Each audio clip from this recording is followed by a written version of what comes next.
What's going on? Where the Miami Hurricanes fans at?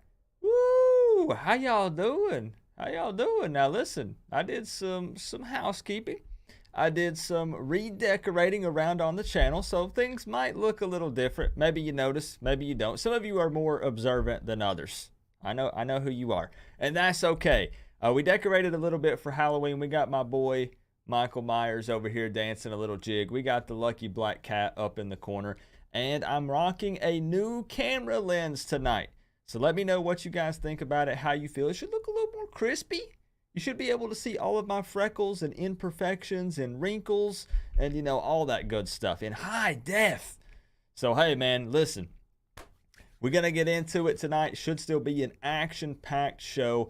I'm super excited to have all of you here. I'm going to give shout-outs to everybody here in just a moment. But, man, I really... Let me give the shout outs and then we're going to get into this. I saw the Orange Bowl boys in the building. That's awesome, man. Appreciate you guys being here. Jordan was here bright and early, as always. Crip in the building. Troy, North Kentucky Canes. Who else we got? Traveling Fools. Let's go. We got Kyle. We got Eddie. Hey, what's going on, Eddie? Let's see who else. We got Brian. Brian's already dropping score prediction. He is ready to rock, man. He wants to win that $500. Somebody's got to win this tonight, man. Please. Please. Guys, it's burning a hole in my pocket. I need one of you to win this $500. We got Dean in the building, a.k.a. Palm Beach Cane. Appreciate you, bro. Melissa Brown. Hey, Melissa. We got Matthew Summit. Appreciate all you guys. Brandon Frick, CWO represent. Sage, Bulldog, Cypher, Extravious. It goes on and on. Appreciate you guys being here. You guys are the real ones. What do I mean by that? Bro, hype for this game for the Miami Hurricanes. Man, dare I say, is that an all-time low? Like, is it really? Like I get it. 2-2. We lost to Texas A&M, which a lot of people expected. That wasn't chunked up as a dub in the offseason. But then we lose to a Conference USA team. After that, man, the hype is just gone. Doo-doo. Dissipated. Evaporated. There is none. And, it's wild because this is not about views, y'all. It's just these two go hand in hand. My North Carolina preview video, the one that I posted up on Tuesday, was the second lowest viewed preview video in the history of my channel over the last 6 years. The second lowest one ever. Now, I know what some people are thinking. They're like, Coop, you're thinking too much about it. It's not that. I'm going to continue to put out the same level of content that I do week in and week out. I'm not saying it's perfect. I'm always trying to improve it and get better. But I'm just saying that the two do go hand in hand. I've went back and researched and looked at the analytics. If the Canes are down, my channel is also down when it comes to views. And again, it's okay. I'm here either way. Ride or die. It don't matter. We could be 0-4 right now. I would still be here tonight doing this live hangout. But it is just wild, man. I realize that people get down, and I realize that they're not super excited. A lot of Canes fans are predicting a loss in this game. But still, man, I'm watching the Canes play every single Saturday regardless. Man, I told you, if we're 0-4, I'm still watching the game tomorrow. You know what I mean? It's just kind of weird to me. I don't know. I'm not saying those people are not fans. That's not what I'm saying. I'm not the fan police, man. Jordan knows all about the fan police coming for Coop. They came for me hard this week, man. Why? Y'all already know. Because I predicted a loss in this game, which we're going to dive deeper into this later on in the stream. But the fan police came for me real hard this week, man. Real hard. So we are going to take phone calls tonight. Call in, give your score prediction for the game. If you get it correct, you win $500. So we're going to do that later in the show tonight, probably within the next 15 to 20 minutes. We'll go ahead and open up the phone line. There is no player-parent guest this week. However, I have a player-parent lined up for next week, and I have a player-parent lined up for the week after that. I'm not spoiling anything. I'm not telling you guys anything, but you don't want to miss it. Two very special player-parent guests over the next 2 weeks.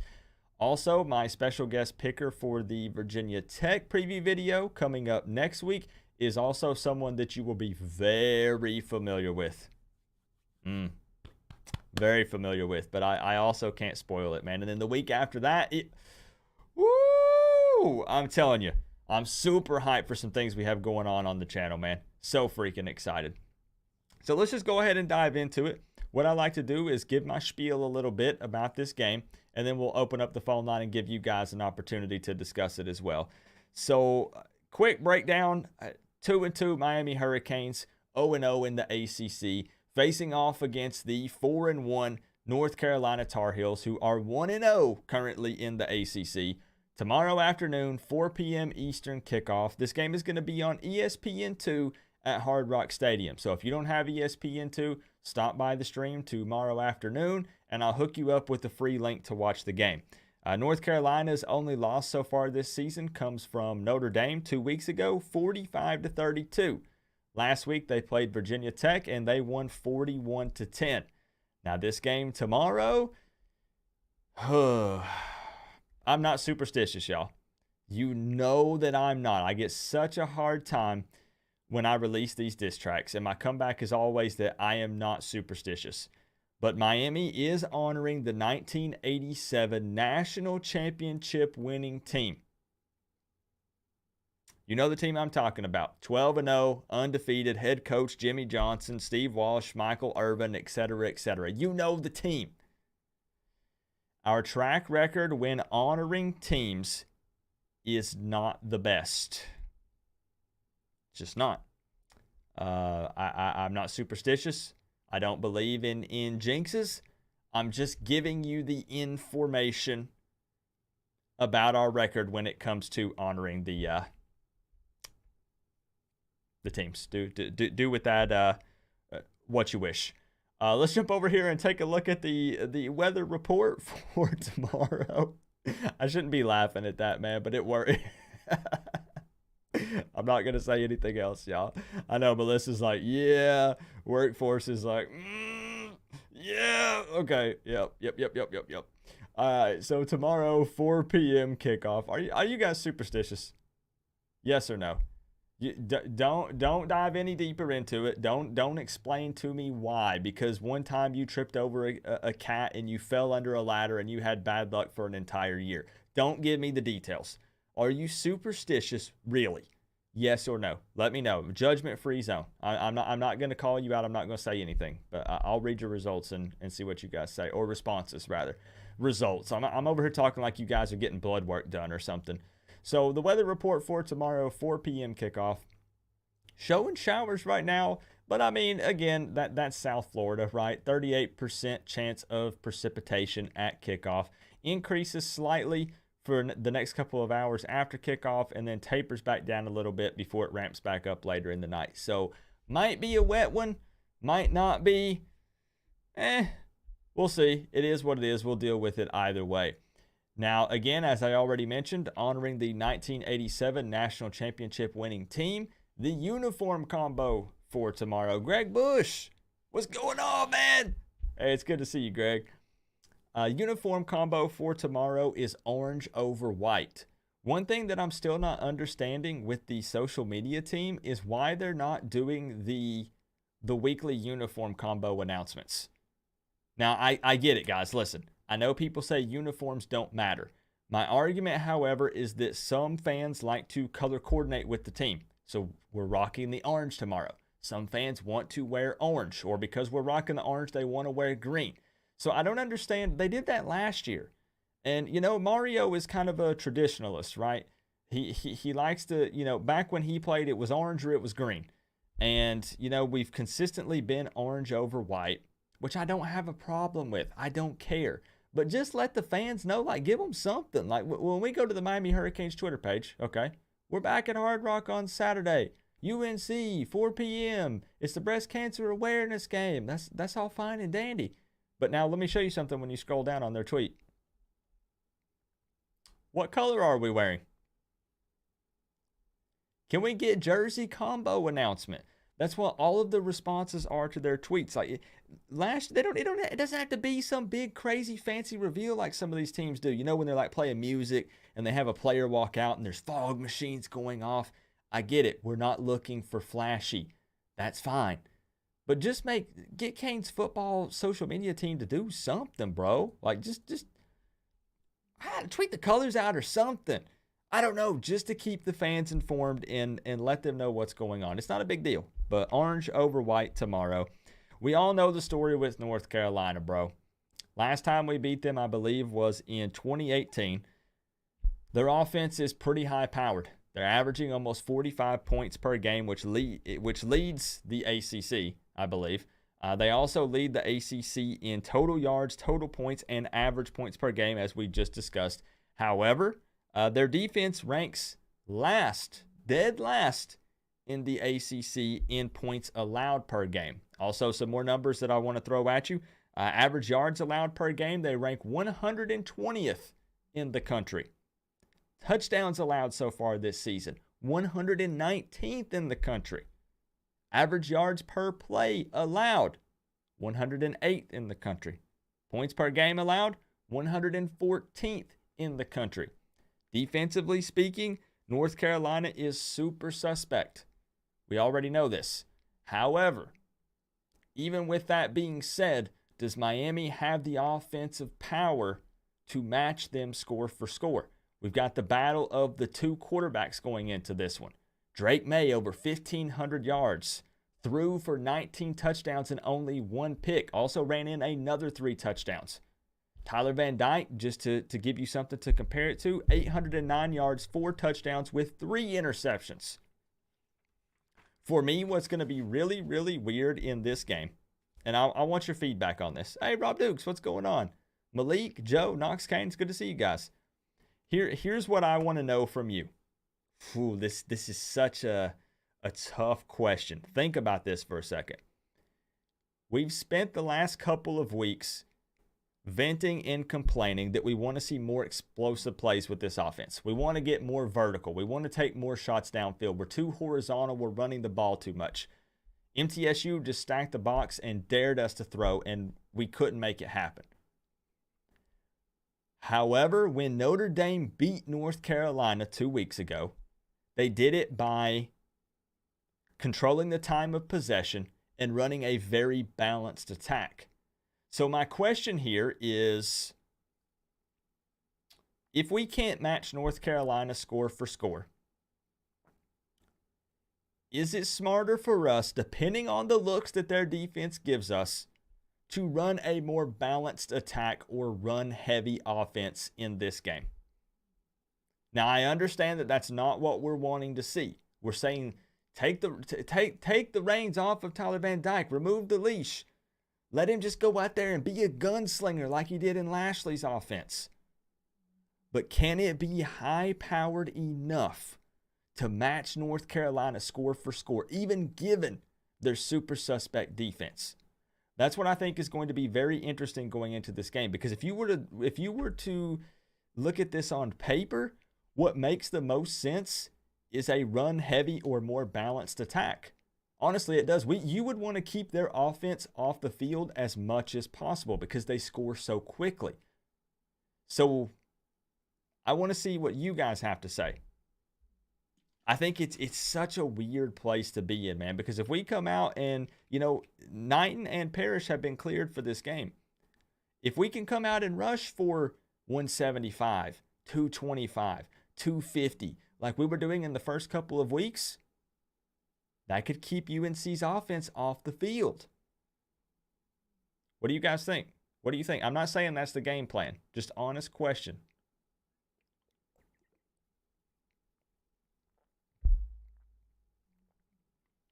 Because given what we've seen from Miami, can we truly expect a complete 180 this week just because we had a bye week?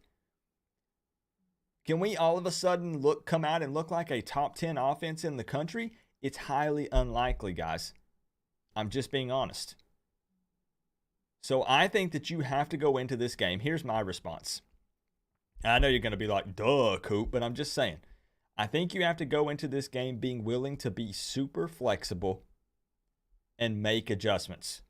Let's see what their defense shows us, and let's go from there. Maybe controlling the time of possession and running the ball more actually is the smarter play. Maybe we do need to open it up a little bit and take more shots downfield. We've got to be super flexible and willing to make those changes on the fly, man. Demetrius, what's up?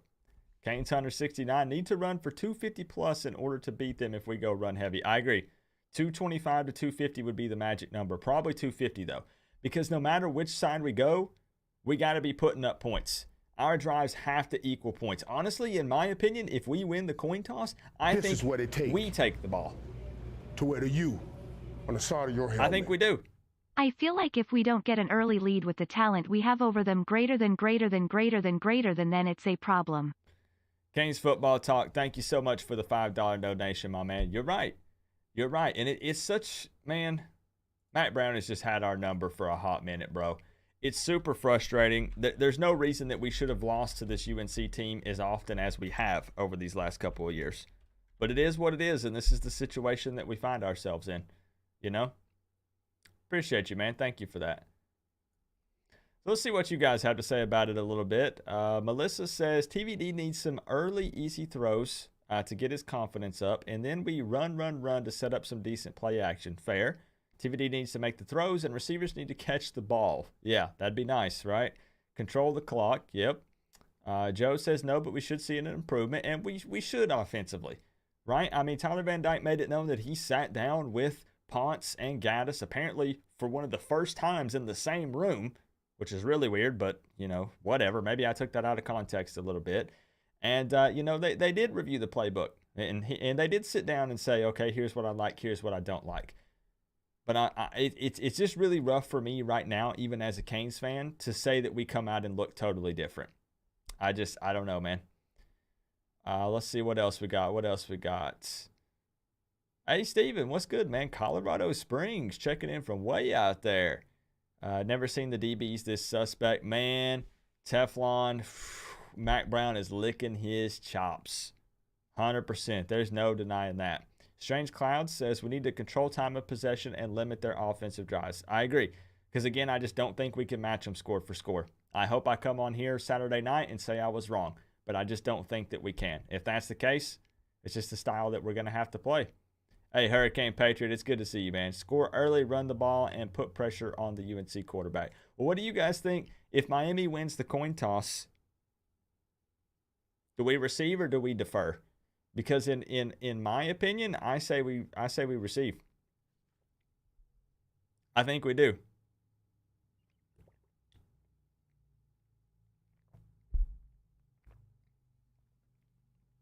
Defer, offense, receive. Okay. Where's the hoodie game? Whoa, wait. This is the Melissa? Hold up. Melissa, I swear I did not know that this was you. Is this hoodie Melissa? No freaking way. Hold on, I'm going to pull up your Twitter right now and verify this is you. Is this hoodie Melissa? Whoa, wait a minute. Is this Melissa? This is what it take to wear the U. The famous hoodie Melissa? Coop. What's going on, Eric? Good to see you, my man. I did not know this was her, guys. So, funny story. Melissa and I kind of have this thing going on. I don't know if she knows we have this thing going on, but I do. We talk hoodies. Now, you guys aren't going to be able to understand, okay? Like, you got to be a hoodie person to understand this. But Melissa and I talk hoodies on Twitter all the time. She's always trying to one-up me. She's like, Coop, look at this hoodie.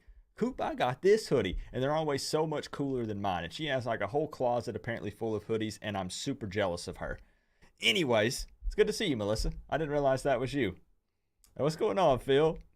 So, yeah, for me, though, what makes this game extra exciting are those factors. I want to see if the offense does come out and look a little different. I want to see if the defense has improved. So I'm very excited to watch this game tomorrow. Now, another bit of important information, 4-star Miami Central defensive end Ruben Bain will be at the game tomorrow. Take that as you will. That's either exciting or very disappointing. He's got offers from Alabama, FSU, Oklahoma, Auburn, and of course Miami. So this is going to be a big-time game to kind of show out. It's not going to be just him, but that's one of the big-time name recruits that are going to be there. When it comes to injuries, Arroyo is out. So he will not be playing tomorrow. We don't know the extent of his injuries or how long it's going to be. I do have some good news, though. Jalen Knighton and Henry Parrish are 100% good to go. So our running back room is safe. We thought we were down to just one scholarship back with Thad after the MTSU game, but Parrish and Knighton are ready to go in this one. And also, Zion Nelson will be a game time decision. So not sure if we're going to see Zion yet or not. And also, Tyreek and Porter are also good to go. So those guys are ready to rock also. That's really solid news. Good news for us for tomorrow. I also want to take this a moment here. I did this in my preview video, but I wanted to do it during the stream as well. We're about to open up the phone line, guys. And I wanted to give a huge shout out again. Let me hide my camera. To all of the Canes fan members. Look at all these beautiful guys and gals on your screen right now. Thank you guys so freaking much. There's like 70 or 75 of you on the screen right now. Thank you guys for all of the support. This continues to help carry the channel. Buy new lenses. Buy props for the skits and stuff. So you guys are directly contributing to helping evolve the channel. And keep things going. Keep the lights on, man. So thank you guys. Thank you so freaking much for the love and the support. Like I said, I ain't even gonna lie, man. Views are down. Views are down. But we're going to bring that same hype and energy regardless. It doesn't matter. We're riding that roller coaster ride that is Canes football, that's college football in general. You just got to roll with it, man. So my score prediction, one more time. You already seen it. That's exactly 69 people. Nice. 38-21. Now, I do have a bone to pick with some of you, okay? I do, man. We're about to go toe-to-toe, man. I'm fixing to argue with some of you. There are Canes fans that told me because I predicted 38-21 UNC victory that I am not allowed to celebrate the win if Miami does get a victory tomorrow.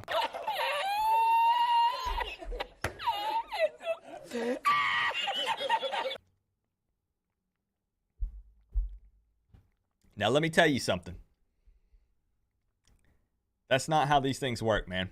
Listen, when I come up here and do these preview videos, I make these predictions like I am putting my life savings on it. And based off of what I've seen from Miami out of these last 4 games, I cannot confidently stand here and tell you they're going to win. You know what the Miami thing would be to do tomorrow?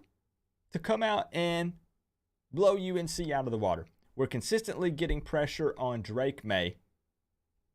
Our offense just does pulls a complete 180. We look like a wildly different team.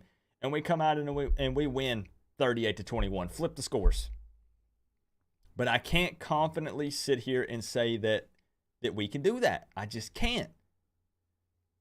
So don't let anyone ever tell you guys that because you predict a loss that you can't enjoy the victory, that you can't celebrate. That's not how it works.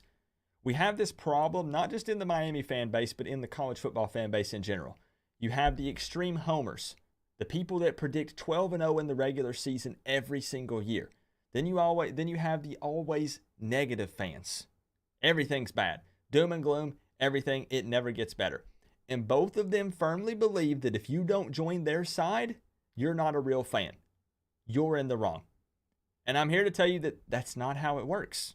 It's not how it works at all. There are no rules to this.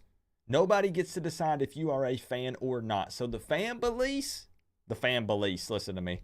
The fan police can get on out of here because I don't care what they have to say. Sorry, I'm just being blunt. So don't let anyone tell you that you're not a fan. Nick 305, it's good to see you, man. Nah, you can celebrate. They haven't shown us anything that would say, oh, we will win for sure. Exactly. And I'm not knocking people who are positive. That's okay. But you don't see me on here for people who said, oh, Coop, I'm going to show you guys a tweet. I'm going to show you guys a tweet right now. Look at this. I saved a payback folder. But you know what? I don't have the heart to do it. I don't have the heart to call these people out because it feels wrong. It really does. You guys remember my prediction? In the final prediction I did in August, I predicted 9-3. So here, let me show you what this guy said on Twitter about my prediction. He said, the problem is not your 9-3 prediction. It's the fact that you got us losing every single big game and winning every winnable game. I can promise you that won't be the case. I got Miami going 10-2. If Miami goes 9-3 with all this talent, it's borderline disaster. Now, bring up his tweet to make one point. The fact that he says, I can promise you that won't be the case. Well, we've already lost 2 games. So we're going undefeated for the rest of the season. Maybe that happens. But what I'm saying is it doesn't feel good to rub that in Raw V's face. It doesn't feel good to do that. So I don't want to retweet this and say, hey, Raw, if we lose another game, I don't want to be like, hey, Raw, yeah, you were wrong on your prediction, man. Because then the fan police will just come for you even more. And they'll be like, dang, Coop's a hater. He's coming at fellow Canes fans. Why would he do that? So my best advice that I can give is to screw what anyone else thinks. Honestly. Simple fix. That's all you got to do. Fan the way that you want to fan. I can predict a loss and still talk trash. I can predict a loss and still go to the game. I can predict a loss and still celebrate every time Miami scores a touchdown. Like I said, guys, there are no rules to this. There are no right or wrong answers. There's no specific way that you have to do this. Now, I kind of called him out on accident, but I just wanted to make a point. Don't be wrong. Sorry, your help. Okay?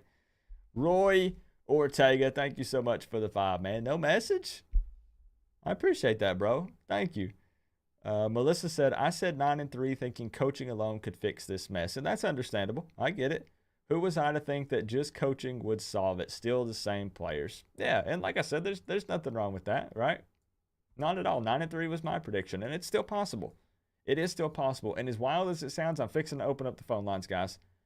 As wild as it sounds, the ACC is still in front of us. I'm not saying we're going to win it. I'm just saying that we're 0-0 in the Coastal. I do firmly believe, however, that the team to be in the Coastal is probably going to be North Carolina. So this game is absolutely huge tomorrow. There's so much riding on this game for multiple reasons. If we come out and lose tomorrow, and Miami is 2-3,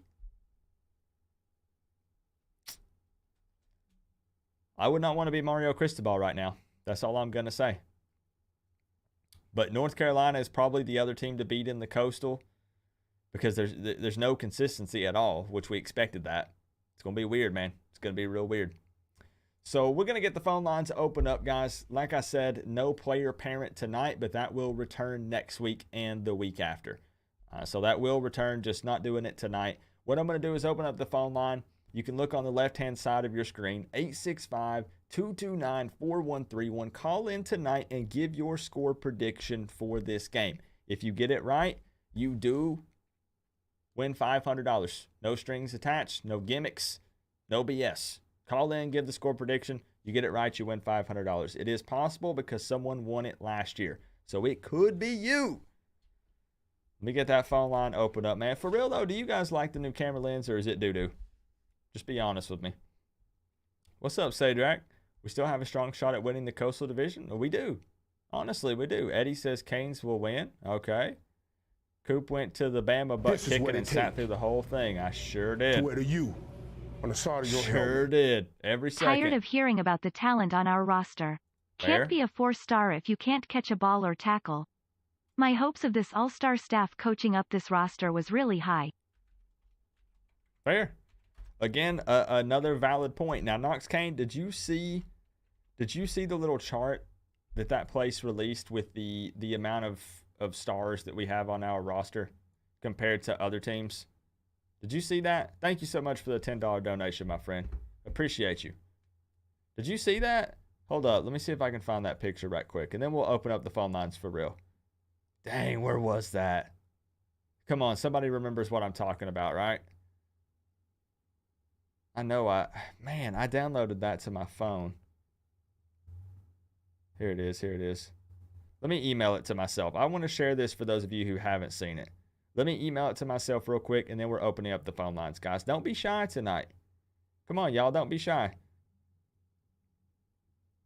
You don't even have to, we don't have to sit here and discuss anything. Literally just call in and give your score prediction, and that's all you have to do. That's it. All right, let me show you guys this picture real quick, because this was a little eye-opening. It was interesting to see this. Let's see. You do like the lens? Heck yeah, let's go, man. I can do so much more with this lens. It's wider angle. If you notice, you can actually see like the floor more. You can see stuff back there. And we can change the depth of field. So I can make it to where you can see the stuff behind me and it's not blurred. We just lose some clarity. So we have a lot of options with this lens. It's pretty cool. I'm just small talking while I look for this picture. Okay, here we go. So check this out. These are the most talented ACC teams according to 24/7 Sports. And we're looking at the stars here that we have on the roster. We are right behind Clemson at number 2. So what does this say? Look at this. 2 5-stars and 44 4-stars. Look at Wake Forest, bro. This is what, man, there's so many variables that play a part here. So when people argue that stars don't matter, sometimes they do, sometimes they don't. Sometimes it could depend on the coaching staff you have developing these guys. Sometimes you have a 5-star that comes in with a big head and he doesn't work as hard as that 2 or 3-star. Think about it. There's too many variables that play a part to blame one thing or point your finger at one specific thing. Coaching matters. Developing the players. The actual talent and athleticism and football IQ of the player does in fact matter. They go in and they evaluate these guys. They watch them play week in and week out at the high school level. But also sometimes those 2 and 3-star guys, they're hungry, man. Those 5-star guys get a little complacent. Their head gets too big. Because, man, Wake Forest is balling out to have 0 5-stars on their roster and 4 4-stars. That's freaking crazy, man. Pitt, 0 5-stars, 8, like, bro. Like, this has kind of opened my eyes a little bit. Like, I already kind of felt that way, but that's wild. Man, that's absolutely wild. But then you have a team like Clemson, this is what it takes, who is at the top and pretty consistently performs at the top. But does that come back to coaching? Defense got to step up after their performance against Middle Tennessee. Agree, Roy.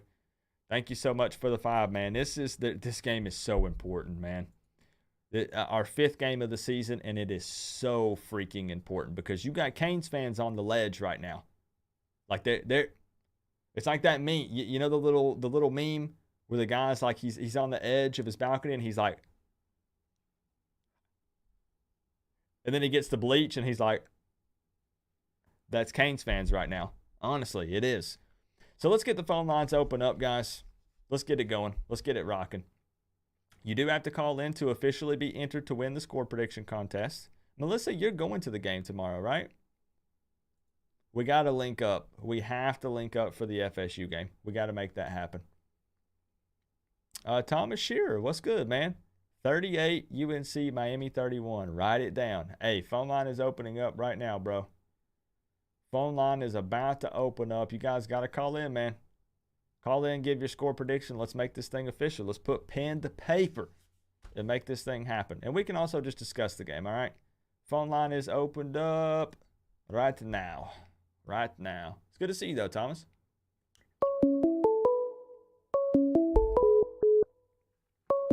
Let's go. Let's go.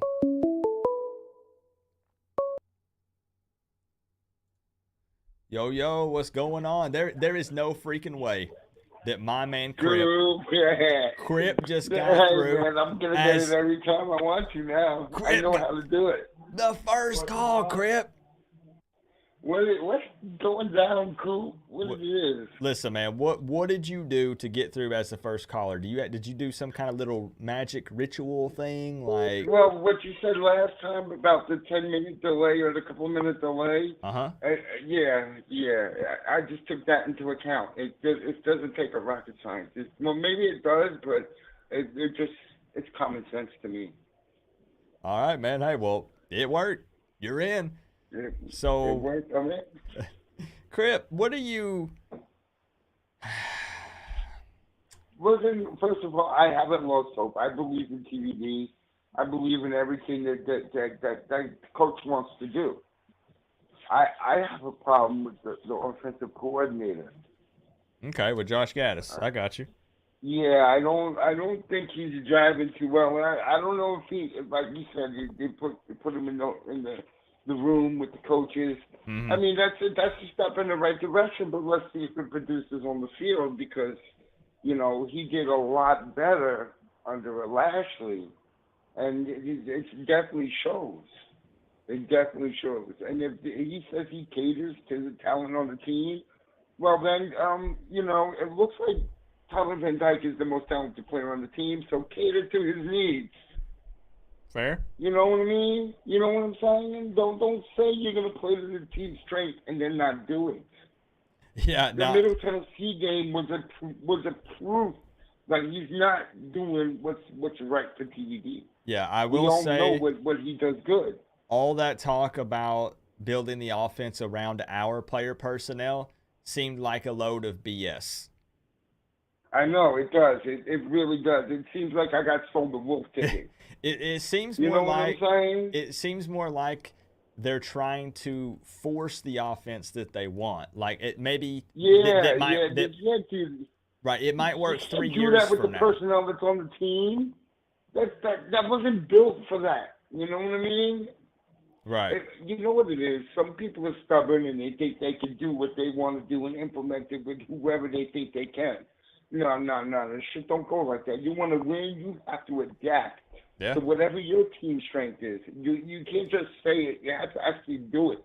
And Middle Tennessee game showed that Josh Gaddis is not doing it. He's slipping on his duties. I hope Coach gave him an earful and be like, listen, man, I'm paying you to do this. If you can't do this, we're going to get someone else. You know what I'm saying? Yeah, and I do believe there's some guy out there with the last name Quinn like mine that did pretty well with someone named Burrow. You know, that seems to, you know what I'm saying? Yeah. You get this pro offensive coordinator, pro scheme, and we have a spread quarterback. What the fuck? And I'm going to be honest with you, Crip. I'm hoping this is pure speculation, and I'm assuming a lot. I'm hoping that there's not some sort of disconnect or chemistry issue with the coaching staff, like between Ponce and Gaddis or Gaddis and Mario.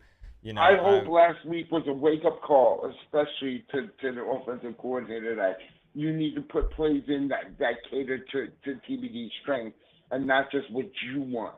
Now, I'm still trying to warn people, though. I could be wrong. But again, I've been preaching this the last couple of weeks. If people think that we're going to come out and all of a sudden it looks like Rhett Lashley's calling the plays tomorrow, I don't think that's the case. No, that's not happening. I mean, I hope they put in enough plays that TVD likes and is comfortable with to get us past North Carolina. I'm going to be on enough Everclear and a big fat weed joint with extra THC concentrate in it, so I'm not going to get all wild about it because I'll be, sedated. But, I was going to say, Crip, I could be wrong, but I sense a little bit of frustration and tension in your voice. Like you want to let loose, but you're holding back a little bit. Because we've seen what happened last year. We've seen what this can do. And it was beautiful. And all of a sudden we go from that to a bunch of dog shit that can't be... What? A team that called Coop throwing up gang signs? You want to see gang signs? Middle Tennessee? I'll come up there and throw some gang signs. You be like, loca, I say, I'll put it down. Crip. Fucking. I was forced to go all the way back and put that Y back on their sign. Can you believe that? That's what I'm saying. I'm like, whoa. You got my homie Coop labeled something that he's not. I mean, what?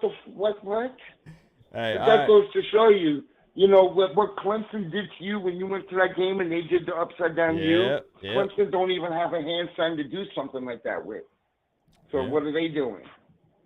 You know what I'm saying? All they got is a stupid rock that they rub. A stupid rock. The pet rock. The rock. That's what Clemson has here, that pet rock that they rub before a match. It's fucking disgusting rock. It probably spread fucking more COVID than anything over there. Crip is heated, y'all. Crip is heated. I can tell. So, hey, my man, hey, let's get that official score prediction from you so I can get you entered into this contest. All right. Yeah, I don't really call to do this, but, if I had to say anything, I'd say 45-57 Miami. That's what it's going to have to be a shootout because I don't think UNC is going to go light on the gas. Okay, so what was your score one more time? 45-57, I think. Okay. You said Miami? Yeah, of course. Okay. I'm hoping we get the train right in and we just go off on an offensive explosion that we should have been going on. It's been held back. It's pent in. It's pent in by an offensive coordinator that's a fucking pro style. That's not a spread. Hey, man. Hey, well, listen. Again, I hope you're right. I hope I do the react video on Saturday, and I'm like, bro, I was so wrong. I hope so. Dude, that game pissed me. Listen, if I wasn't so high and drunk, I would have broke something in my room. I believe That's why I do that, so I don't break my stuff and my things. I believe you. Don't break that. I take my car and smash it on the ground because I love the hurricanes long before my cars. Crip, don't break that Xbox controller. Those things are like $50-$60 these days. Oh, man, listen, after living in the house I'm living in with how nasty it is, none of this stuff is coming with me when I move. I'm getting all new stuff, except for the cars. The cars are the only thing coming with me. Sounds good. I might just smash the stuff before I leave. I might just do that. Clearly, there's something here that I can't bring to another house. I feel you. All right, Crip, I'm gonna move along. We're gonna get some more people in here. I'm happy that you made it in, bro. Hopefully tomorrow we're celebrating, my man. First, yeah, that's what I'm saying. Yep. All right, Crip. You have a good night, bro. All right, Coop. On with the show. Have a good one, my man. You too. All right, bye-bye. Man, Crip is a hoot. Crip cracks me the heck up, y'all. Like, honestly, that's the most heated I've heard him in a while, though. Usually, Crip, listen, I'm not making fun of you. I mean this in a funny way. I feel like Crip is that guy that after a loss or when talking about Miami, Crip is like, what happened, bro. Like, yeah, man. What happened, bro. And then he moves on. Is that accurate, Crip? All right, phone line is open back up, y'all. I don't mean that in a disrespectful way. I mean that as in I love Crip to death. He's an awesome dude. All right. Hello. Who we got on the line tonight? What's up, Coop? My name's Rene, man. I'm in Flower Branch, Georgia. How you doing? Pretty good. How about you? Good. I'll keep it short and sweet, man. I know you got a lot of people trying to call in. Oh, I do not feel good about this one, dude. Uh-oh. Let me get your name one more time before you dive any deeper here. Rene, R-E-N-E. R-E-N-E, okay. Just making sure I got you down for the score prediction contest. Yeah, man. No worries. Not feeling good. I think that's, you're not in the minority here. There are a lot of Canes fans, myself included, who aren't super confident going into this, and rightfully so. And you got to look back. These guys have had our number. I know we snuck one out a few years back, but these guys have been blasting us time and time again. We're down. The stadium's gonna be half empty. I'm going 52-17 UNC. Ooh, you weren't kidding. Okay. Now, I hope I'm dead ass wrong, but hey, I'll probably be one of the only few people with a number like that in the competition. So no, but see what's sad, man. I'm telling you, you're in the same boat as me. The fan police would be coming at you hard, man. Because then if your score prediction is right, Miami fans are going to be so pissed that it's also going to make them mad at you because you were right on it. So that's fine, man. Hey, we're all Miami fans. We all get pissed at each other. I mean, but we all love each other at the same time. Yeah. It's all good. Yeah, it's a lose. Like I said, I'm going to put an outlier out there. I hope I'm dead ass wrong. I hope the scores completely flipped around, and we have a great day and we can party all night tomorrow. But just all trends point to a ugly outcome. But we'll see. I'll tell you what, man, it's a lose-lose, except for the fact that if you get that right, you can wave this $500 around. You know what I'm saying? Hey, man. And make everybody jealous over that. So you at least would have that going for you. But it's that thing. No doubt. No, there it is right there. I see it. There it is. It looks beautiful. My argument is that kind of just going back on what you were talking about or what you just said, no matter how you want to look at this game, whether you want to look at it on paper, you want to talk stats and numbers, or you want to go back and watch the tape of these two teams playing, again, nobody's denying that North Carolina's defense isn't playing the best. They played decent against Virginia Tech. They shut them out in the second half of that ball game. Virginia Tech's offense isn't next level. I get that, but I'm just saying they have a little bit of momentum coming into this game. Sure. But no matter how you want to look at it, if you are predicting a Miami win, in my opinion, just personal opinion, I feel like you're just hoping it's a win. You're like, 100%. Well, the Miami thing to do would be to come in and win this game after losing to MTSU. So I feel like you're just hoping that Miami wins. You want them to win, and you're trying to will it into existence. Because when you look at this game any other way, it's hard to give Miami a win. It just is. Yeah, man. I mean, I'm like you. Like I said, I live up here in Flower Branch, Georgia. I live in SEC country like you do, and you get optics from all kind of different perspectives from different college football fans, and sometimes you got to take the orange and green glasses off and take a look back. And again, this is trending into being just a big disappointment tomorrow, leading into ACC play. But I don't know, Mario's different than the last guys we've had. The whole coaching staff's different, so we just have to hope that those guys come through and do what they do. And again, I'll happily be wrong. Hopefully, call in next week and give you another score prediction, and we'll be partying all night tomorrow. We'll see. Hey, sounds good, my man. Well, I appreciate the perspective. Thank you for calling in, and I got you officially down 52-17 UNC Yikes. victory in this one. Woo! Hey, see you, man. Go Canes. Appreciate you. Have a good night, bro. You too. All right, bye-bye. Now, I wanted to ask you guys, because Knox Kane says, I know this is a new staff, but we are terrible after a bye week. What is Mario's record after bye weeks at Oregon? I don't think he lost off of a bye week, did he? Now, that's with a different set of players, right, and different coaching staff. So, really, can you compare the two? Not necessarily. But I think his record at Oregon was either undefeated off of bye weeks or pretty decent. So, that could potentially be a positive that maybe he does get these guys hyped up. Maybe he does make some adjustments. 5-0? Okay, so undefeated off of bye weeks at Oregon. Okay, that's interesting. Okay, does that play a part? Maybe he gets these guys prepared to play, man. Melissa, what's your area code? And I'll look out for it. So it's kind of like playing the lottery. You guys can explain this to Melissa. I've had people tell me they've called in 100 times and not made it in. 954. Okay, I'll keep an eye out for it, Melissa. I gotta get my hoodie buddy in here.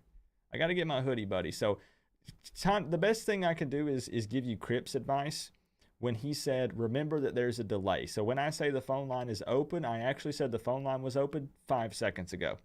So it's kind of hard. But the number is right here on the left-hand side of your screen. Mr. Trill, I saw him asking, hey, Die Hard Diesel, it's good to see you.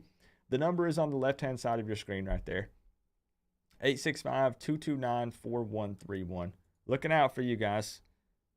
Come on, Melissa. Come on, make it happen. Make it happen, Melissa. Look for 803. Okay, I'll look for 803. Look for 803. Look, if it hangs up on you, just call again. Call again. Keep trying. Keep trying, y'all. I think Melissa Melissa graduated from Miami, I think. She's a big Miami basketball fan and football fan too. But I see her talking basketball a lot. Keep them coming, guys. Keep them coming. It's open. It's open. Hey, what's going on, Steve? Look for 1, 2, 3, 4, 5, 6, 7, 8, 9. I'm looking. Hello, hello. Who we got on the line tonight? This is Melissa. Woo! Let's go, Melissa. Hold on. I'm going to play a cool sound effect for you. There we go. You can't hear it, but everyone else can. That's the important part. She made it, y'all. Hey, we gotta clap it up for Melissa. She made it.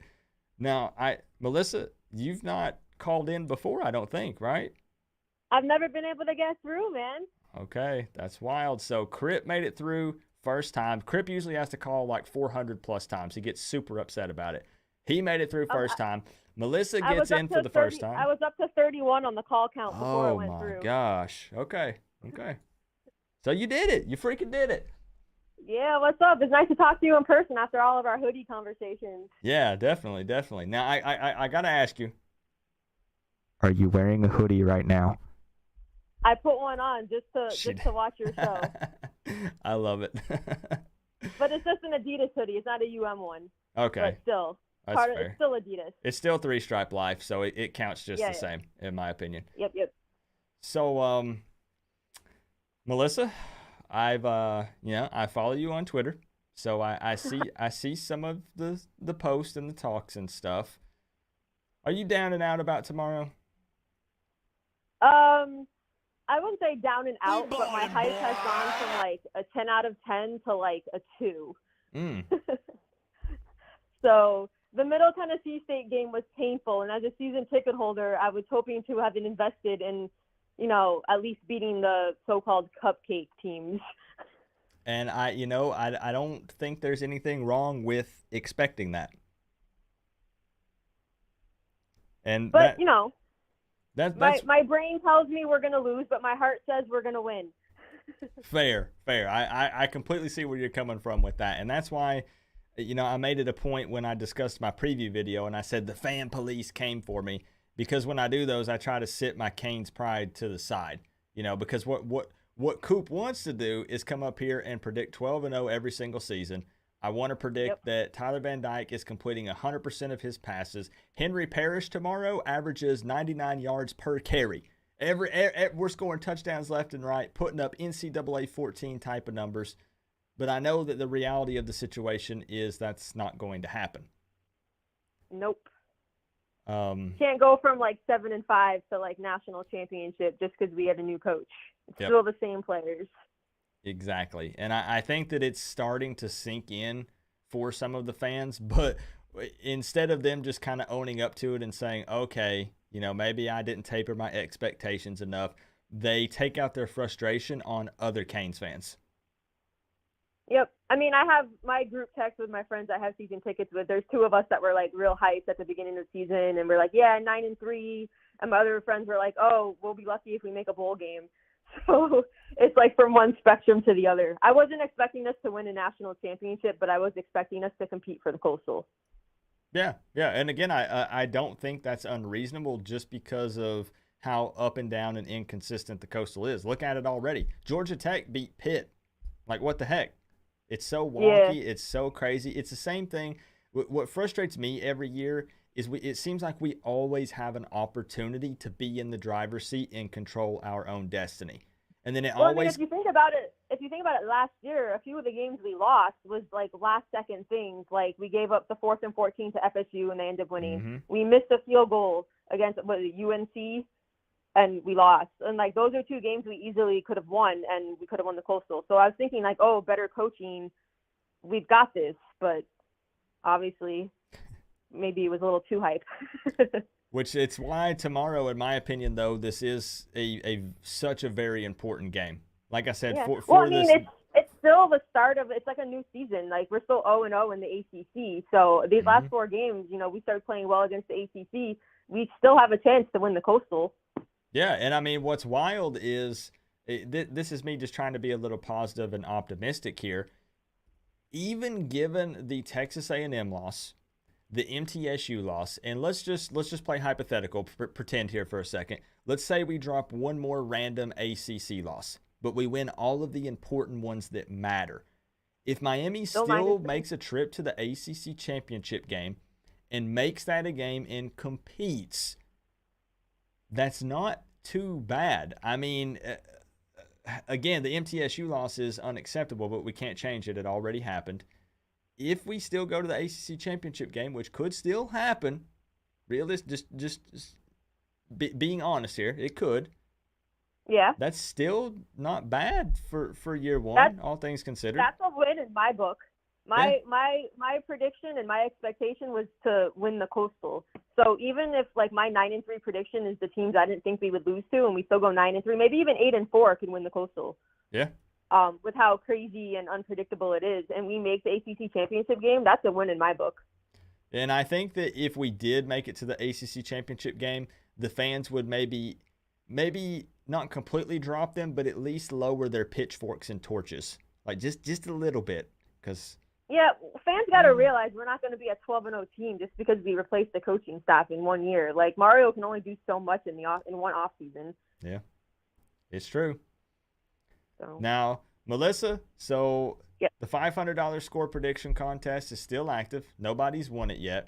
I'm sure you already know last year a Florida State fan won it, and I would much rather put that money in the hands of a Miami Hurricanes fan, someone who would spend. Guys, I'm gonna be honest. Melissa would spend at least $400 of this on hoodies. Oh, I'd say all $500 on hoodies. All $500. I'd have to build a new closet in my apartment just for hoodies. But this, it would be her money if she wanted, okay? She could do I live in Miami, and I own that many hoodies. Just saying. She can do whatever she wants with it, guys.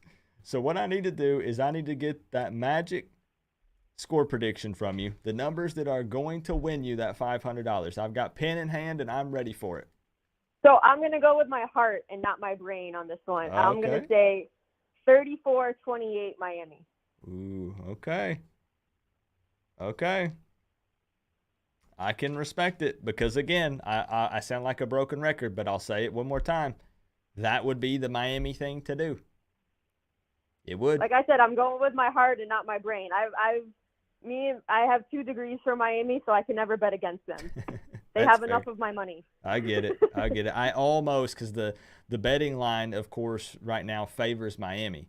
So I almost. Which is crazy to me. Yeah, I almost put money on UNC, and I was like, oh, I couldn't do it. So at this point in time, I've not actually done it yet, but it was very tempting. That would be dirty money, Coop. Don't do it. Dirty money. I know, and that's why I backed out last second and didn't do it.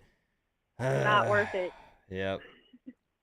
So, Melissa, I appreciate you calling in tonight. I will save your number in my contact list so I can address you properly next time. And, of course, best of luck in the score prediction contest. Since you predicted a Miami win, I absolutely hope you're right and hope that you win this thing. You're the best, Coop. Thank you. Hey, Melissa, thank you for everything. Have a good night, my friend. You too. All right, Go bye-bye. Canes.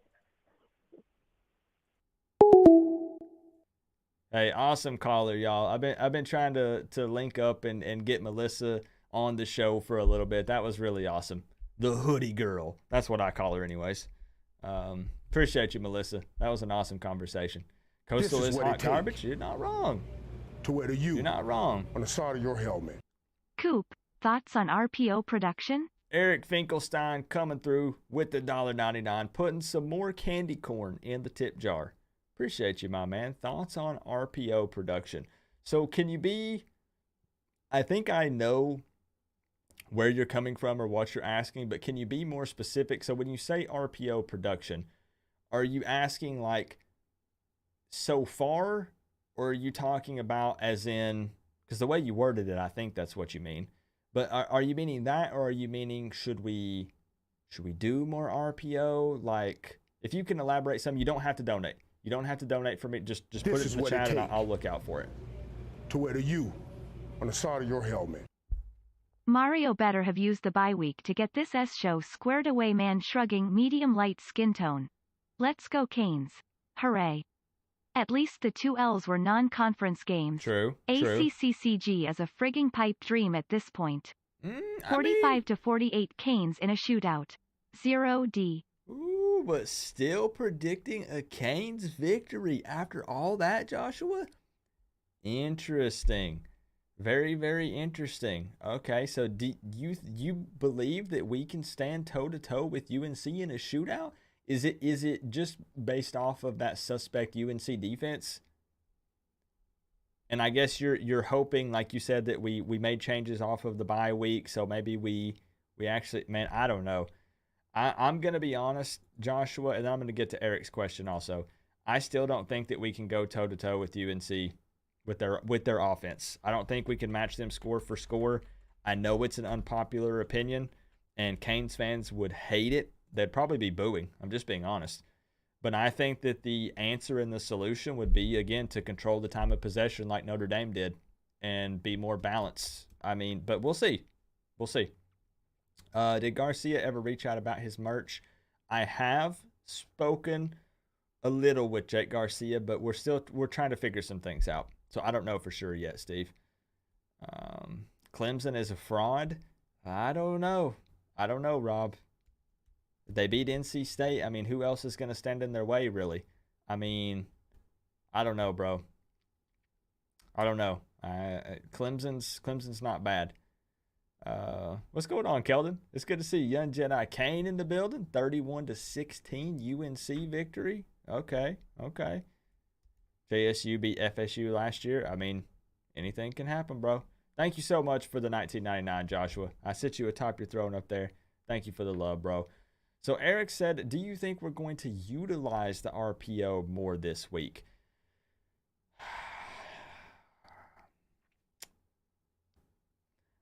I think that's what Tyler Van Dyke would want. But I don't expect to see big changes with the offense. No. I realize that that's an unpopular opinion, Eric, but I don't think that the offense looks that different tomorrow. I really don't. I think that maybe we focus more on some of the formations or the play calls that TVD is most comfortable with, especially early in the game. But other than that, I don't expect to see a night and day difference. I don't think it's a full 180. I think it's around, as much RPO as we've been using up to this point, it's going to be about the same tomorrow. Just being honest. And like I said, it's an unpopular opinion, and I could be wrong. I don't have any inside information on that or anything like that. I'm not sure. But that's a good question, though. It's a really good question.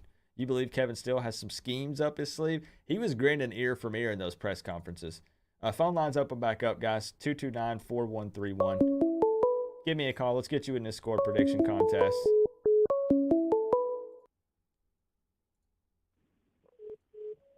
Well. Look who it is. It is my man, Eric! What's up, Eric? Coop. I so wish, man, Eric, I pay that robot lady so much to read out these donations, and she still can't say my name right. I know, man. You put like 20. You put 20 O's in it, so it's supposed to be like Coop, and she goes, yeah. She goes, co-op. Yeah. On my end, she just says Coop. It's so messed up, man. Anyways, how's Eric feeling tonight? Not too bad. I'm waiting for the end of the month. I'm going to Vegas and playing ball. So. Oh, nice, man. You are tearing it up with that. You should have Did you play baseball or anything like growing up, like middle school, high school, college, anything like that? Yeah. I went to high school and then I mostly played. I played some semi-pro baseball, but. Okay. But I ended up going to college for football. Because I was curious as if you ever tried to pursue making it to the major leagues or anything like that. No, we have kind of like a farm organization around here that I played in for a little bit, but then I ended up going to the military. So. Gotcha. Yeah. I just know I know that you love playing softball, man. Yeah, I was actually going to try out for. There's a couple minor league hockey teams in Virginia too that I was going to try out for. But this is what it takes to wear the U. on the side of your I've never helmet. been ice skating before. It looks way too difficult. There's no way. It's fun. I would fall and probably break my butt or something, and then I'd be done with it and never do it again. Yeah, just don't put on figure skates. I'm telling you, them toe picks will kill you. I bet. So is Eric depressed over Miami Hurricanes football? Yeah, and then plus hearing the stories of, seeing how Michigan's offense is so much better now than last year, and yeah, it's depressing. Yeah, they're rubbing it in our faces a little bit. We were saying, we stole the Broyles Award winner from you guys. You're just jelly. And then they're like, you can have him. Yeah, joke's on you. Yeah.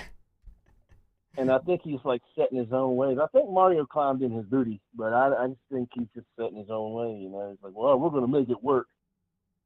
Yeah, like I was saying earlier in the stream, this is just personal opinion. I could be way wrong, way off in left field about this, but I feel like that there is actually some potential there, but I do still just believe that they're trying too much to force it.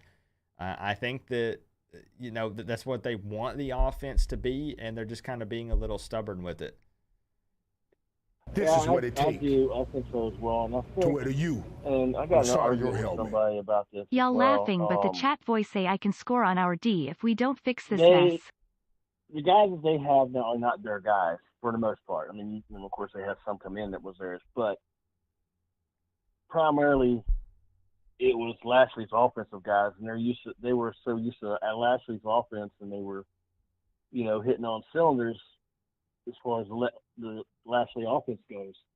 And now you're switching the whole thing up, and I think it's just tough on these guys to learn the new, totally different scheme. Yeah, I mean, doesn't play in their favor. Not making excuses, but that can't be the easiest thing to do, honestly. And to be fair, we didn't absolutely love Rhett Lashley either. Like, I know a lot of people were saying, "Oh, I'll take that back in a heartbeat," but there were a lot of complaints with Lashley's offense as well. Now TVD had a little more help. He had some other guys that he could throw to that were more consistent with catching the ball. And again, there's no denying that Tyler looked more comfortable in it. But as you just said, when you come in, I mean, it's a change for everybody. All those guys on the O-line, for Tyler, for the receivers. It's not a small change to come in and just completely run a different offense. Yeah. And that's the thing is, I think we got to weather this year and let Manny get his guys in, let the other guys get their type of guys in, and then see how it goes with their, from scratch guys.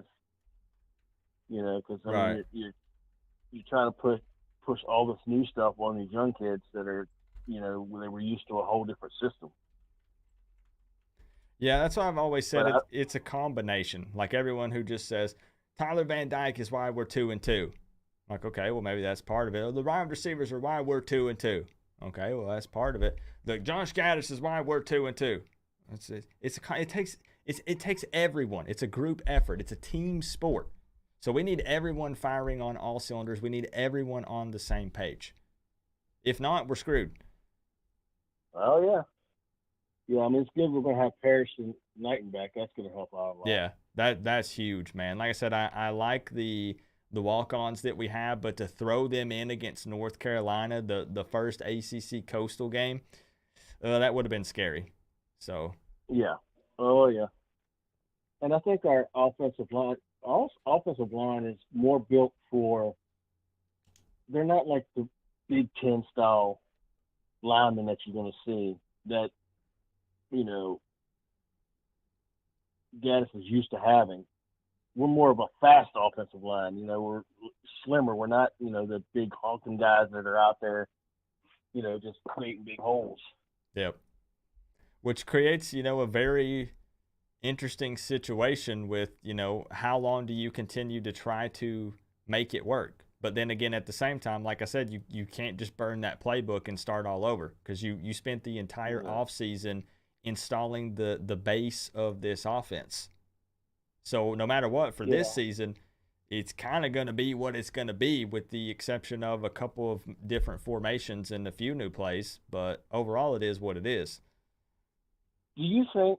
This is a good question for you. Do you think that? I mean, if you were a coach and you say, "Okay, I got this. This is my base play that I like, but if this doesn't go well, I'm gonna have to fall back to this, or I'm gonna fall back to this, or I can adjust from that play to the strengths of the guys." I don't think Gaddis has a backup plan, to be honest with you. I don't either, which is why I keep trying to say that I hope I'm wrong. But for the fans that are like, oh, we're coming out and we're dropping 60 on UNC tomorrow, like we're going toe to toe with them. They score, we score. It's just a complete shootout. I don't think that's the case. I don't think we will. And it's interesting for me because I was asking the question, did we not see any issues in the offseason, or was the offense playing well against our defense all offseason? Yeah, it's hard to tell behind closed doors. Exactly. Like, I mean, nobody truly knows except for the coaches because, we didn't get to see. But, yeah. No, I don't know. So, like you said, no, I don't think there's not like a backup plan, so to say, or anything like that. I think we'll continue to see more of what we've seen. And that's not even me sitting here trying to be negative, because at times it has worked. But I don't know where fans are thinking that they're just going to see a completely revamped offense tomorrow. Yeah. I hope Kevin Steele turn that defense around, because like you said, that's the key, is getting their offense, keeping them off the field. Mm-hmm. Yeah, we need to be getting big-time pressure on Drake May, hitting him as often as we can without getting penalties, of course. And, yeah, just keeping them off the field, man. If their offense isn't on the field, it's pretty tough for their offense to score, right? But I know, I'm telling you, tell me what you think. I think that Canes fans, if Miami does that and wins, it's fine. But if we do that and lose, Canes fans are going to blow up because they're going to say it's more of the same from Josh Gaddis. Like, what are we doing? But it's really a tough situation, because that really does seem like the blueprint to beating North Carolina. So it's going to be really weird tomorrow. I'm anxious. I'm really excited to see this game tomorrow. Yeah, and I was 3rd and 7 run. I'm like, what are you doing? Right. No, I feel you. Yeah, so, hey, Eric, let's get that score prediction from you, my man, so I can get you officially in the contest here, and we'll get a couple more people in tonight. All right, brother. It's going to be a huge crowd of 300 or 400. I'm not. No comment. No comment. But no, I think the defense is actually going to show up this game. Okay. We do have a much better defense than they do. If we play to our potential, not even full potential, we're still a lot better than they are defensively. No, not you. You bring up a good point that even though we definitely struggled against MTSU. I'm not even going to sit here and talk about I'm stopping there, right? But if I had to put my trust in Miami's defense or North Carolina's defense, it's a close one, but I'm still actually probably leaning with Miami, as backwards as that might sound. But I just don't know why we're not blitzing as much as we should be blitzing. Like, that's not what you used to see in Miami, all in the backfield. Right. Lots of stops behind the line of scrimmage, sacks, and it's just boring. Yeah, and it's funny that you say the B word, because that's what I'm seeing a lot on Twitter is Canes fans saying, right now Miami is boring. That's what I keep hearing people say. Now, at the end of the day, let's keep it real. If Miami was being boring but still winning games, nobody would care, right? Yeah. Well, I guess it depends on how we were winning. Fair. That's a fair point. This is what it takes. Yeah. But yeah. To where the you. But I think our defense is going to hold up. Got to convert in the red zone and stop settling for FGs. He's going to do something. And I think, God, I hate going to say this, but I think it's going to be 38-24. With the winner being? Well, you know who's going to be, baby. Okay. Eric believing. I'm believing. 38-24. Miami Hurricanes victory tomorrow afternoon. I'd be happy with that score. 38-24. Oh, yeah. I'd be happy with that. But to hold their UNC's offense is averaging, what did I say, like 34 or 44 points a game or some wild number. So yeah, that'd be a win big time. Yeah, I agree. It's all right, Eric. It's gonna happen. I got you down 38-24, Miami victory. Always a pleasure talking to you, my man, and enjoy your trip. Thank you, my brother. All right, appreciate you, bro. Peace out, man. All right, brother.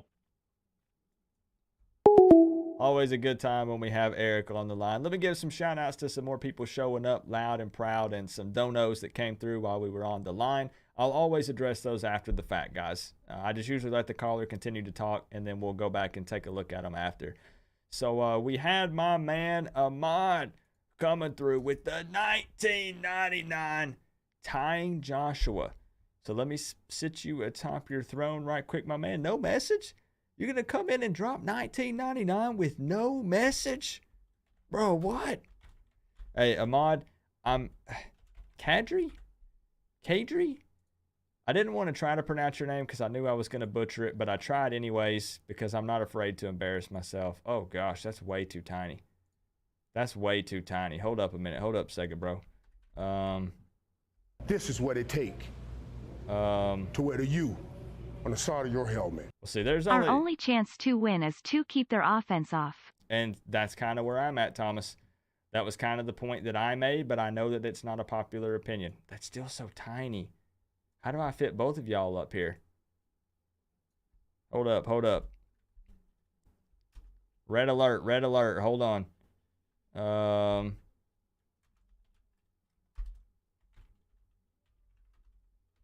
Like this? That's even worse. Okay, here's what we'll do. I'm gonna Joshua. We all know who Joshua is. There's only one Ahmad in here, so we'll do it like that. We all know who we're talking about. We know who it is. Y'all already know. There we go. Much better. I think that works much better. Appreciate you, my man. We also had Joshua Bro coming through with another 5. He says, y'all laughing, but the chat voice AI can score on our D if we don't fix this mess. Joshua also coming through with another 5. Says, got to convert in the red zone and stop settling for field goals. Yeah, we have. It's critical, Joshua. It's crucial that we score on as many drives as possible tomorrow. Yeah, I know, Coop. That's how football works. I get it, but it's super important tomorrow. RF the Great, good to see you. TJ, Workforce Freebie, Jay Johnson. Where was, I saw my friends Traveling Fools pull up. Where'd their message go? Traveling Fools? Hello? There it is. 44-40. Go Canes. Thank you for the 12 months, 1 year Canes fan membership, Traveling Fools. Appreciate you guys. Awesome people. Man, I'm actually surprised. I'm surprised that you picked Miami. I kind of am. I kind of am, man. But I'm happy you believe. We got Taste One in the house. Lance coming through. He says, what did he say about nuts? He said, let's go nuts tomorrow.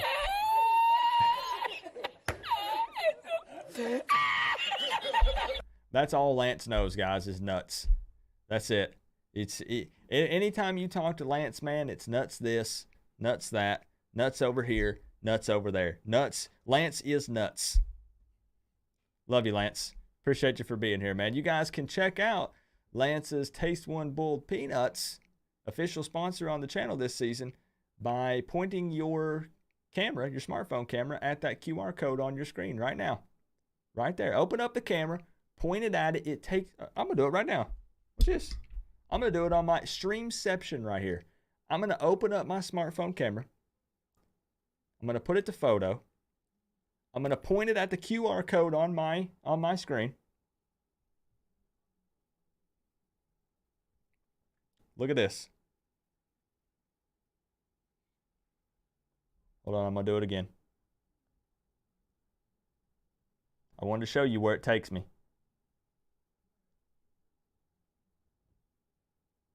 Coop needs a new phone. Oh my gosh. This is... Hold up. Hold up.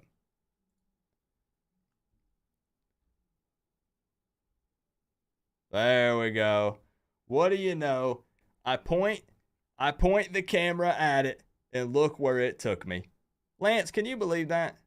It took me to the website, tasteoneboiledpeanuts.com, to order some of your tasty nuts. I can't freaking believe it. Who would have thought? What a pleasant surprise.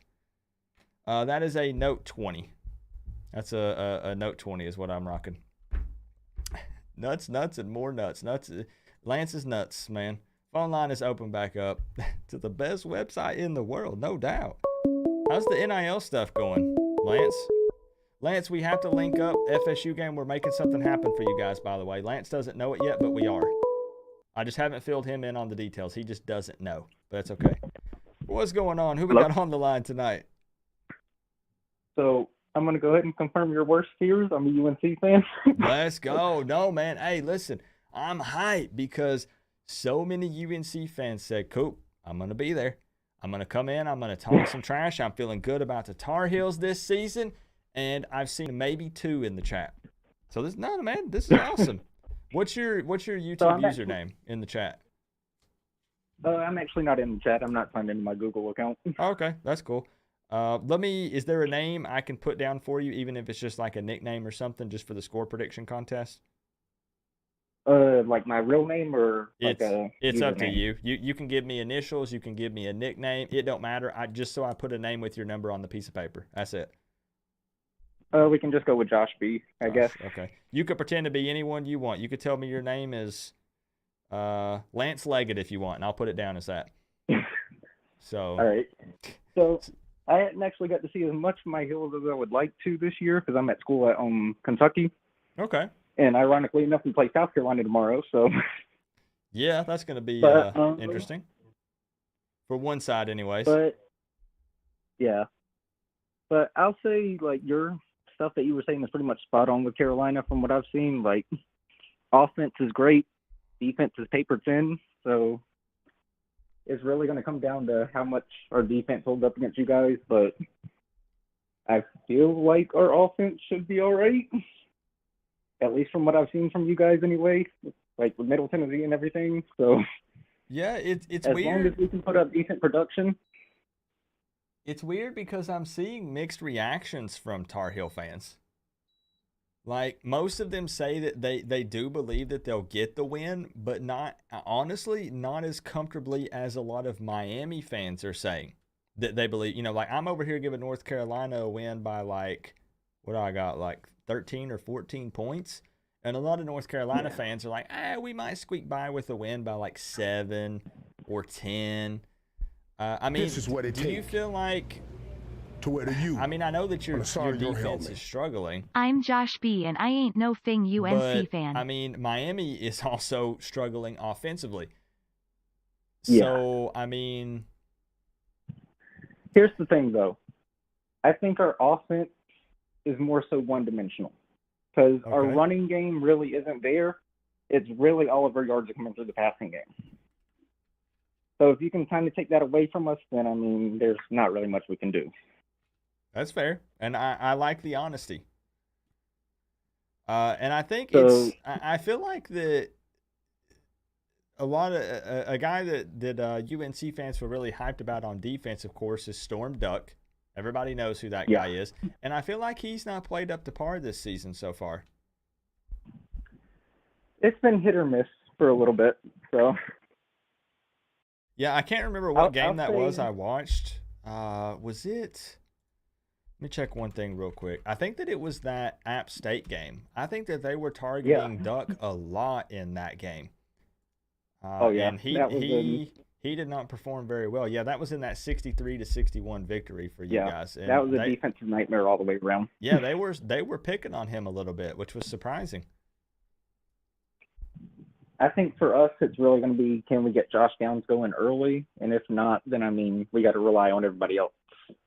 Because he's obviously like our superstar on offense. So if we can get him going and get targets to him, then I think we'll be all right. Okay, fair. So then the all-important question here from a North Carolina fan.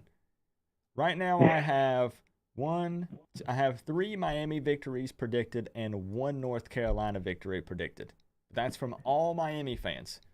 What does the North Carolina fan have to say about this? Remembering, hold up, now remember something. Regardless of what your team is, $500 is on the line for this. So, all right, so I'm going to say it's going to be closer than what you put. I'm going to say it's going to be 31-23 Carolina. 31-23. Okay. UNC victory. All right. I mean, I wish I could argue with you. I think that's what's the most frustrating thing for me is that, you know, I want to get on here and like I want to talk smack, man, because, you know, everyone loves, just being honest, it's YouTube, man. Everyone loves drama. Yeah. Like people would pile in here if me and you were yelling back and forth at each other and I'm like, screw you, Miami's going to kick your butt. And you're like, no, screw you, we're going to kick your butt, Coop. And, you know, like we're literally about to throw hands. It's about to go down. But at the end of the day, I'll say this, I'll say this. It feels better when traditional powerhouse programs are actually powerhouses. That's fair. Like, if we beat Miami now, it's not going to feel as good as if y'all were like a top 10 team. Right. I get it. It's just I'm still hyped. Like, I love college football. I can't wait for the game tomorrow.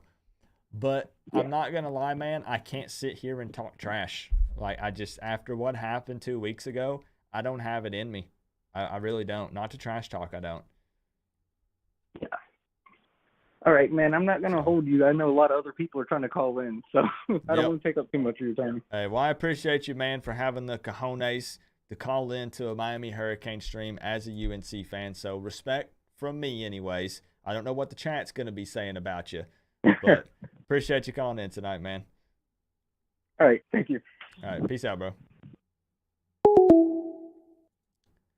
Joshua Bro coming in with another $2. He says, I'm Josh B, and I ain't no effing UNC fan.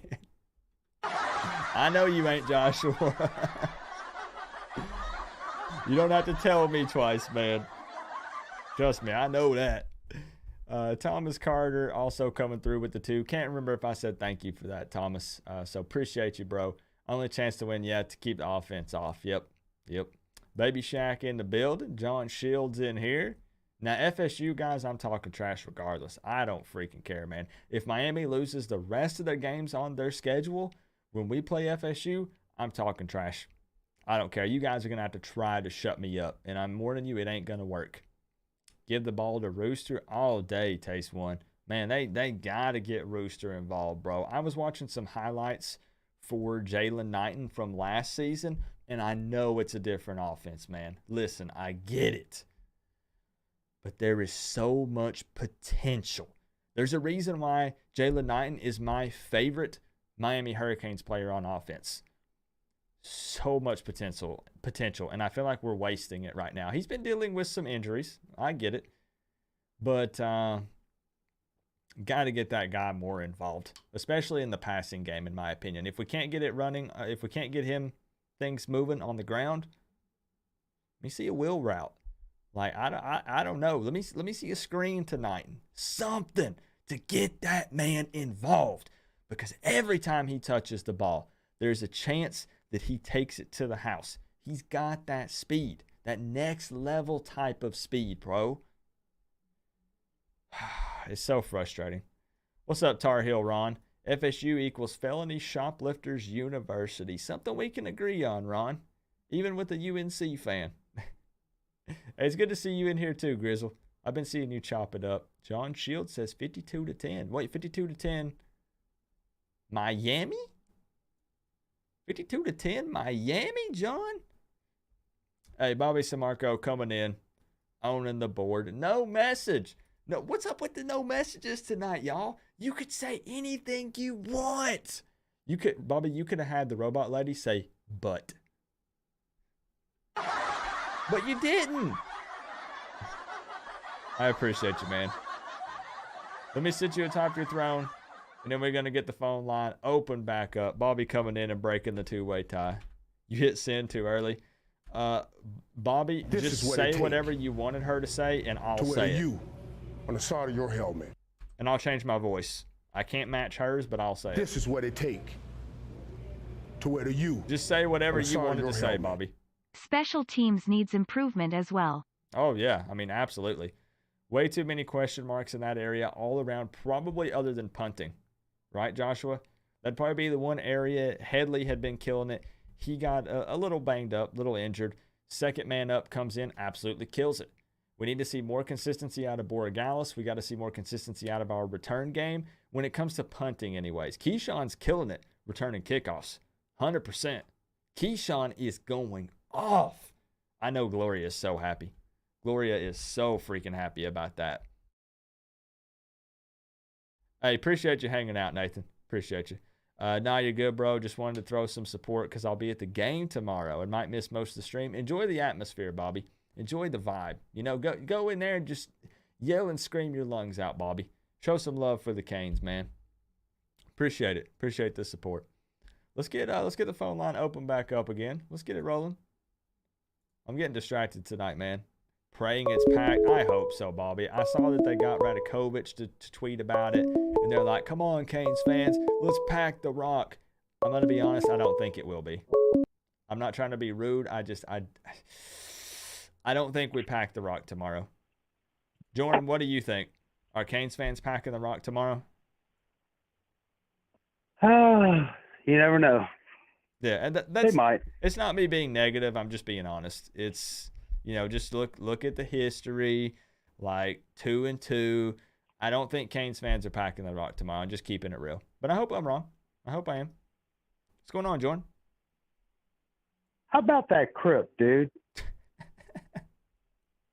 I love Crip. Man, Crip, he's something else. I love the man. He's cool, bro. Man, Crip is another one of those people, Jordan, that has been on my channel from day one. And if he missed... Hang on.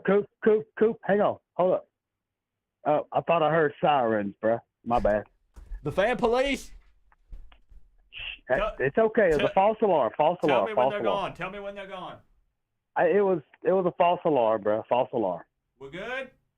We're good. Okay. It's okay. We're okay. We're good. Okay. Woo!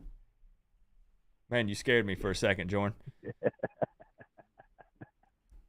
The fan police in full force, man. They hired some new people. Like, they're expanding their numbers.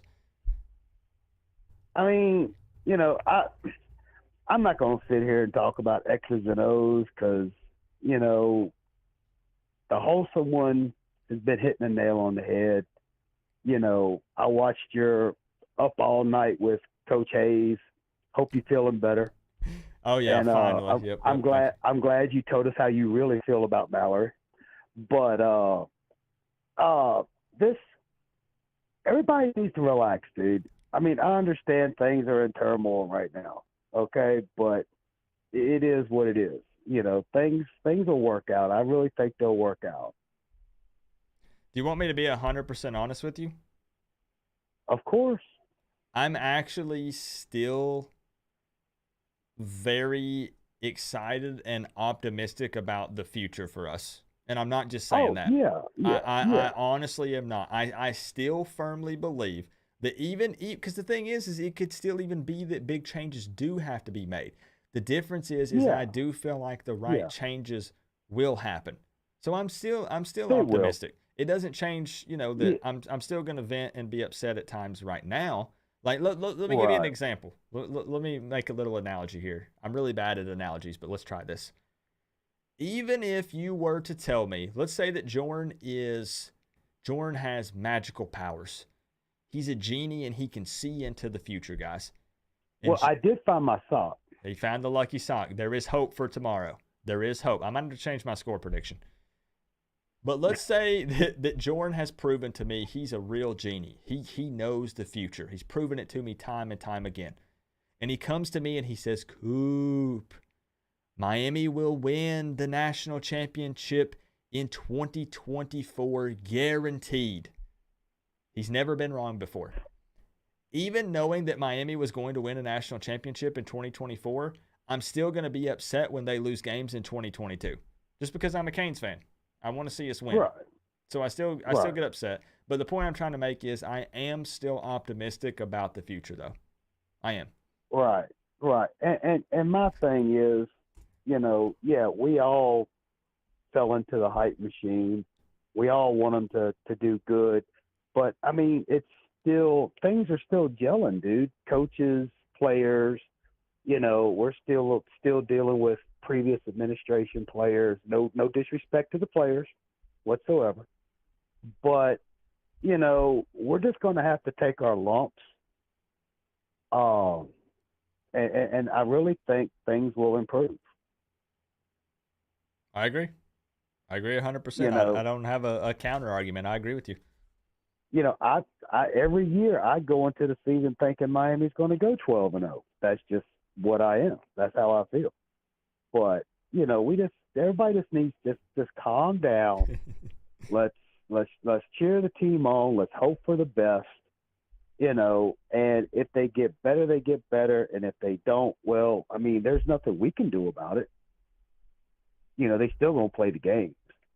Yeah, I mean, you're right. I mean, the only thing we can do is continue to keep doing what we're doing. And trust me, I understand everybody's frustration. Okay, I know. But one thing we don't need to do is turn on each other as the Canes family. Yes, thank you. Please.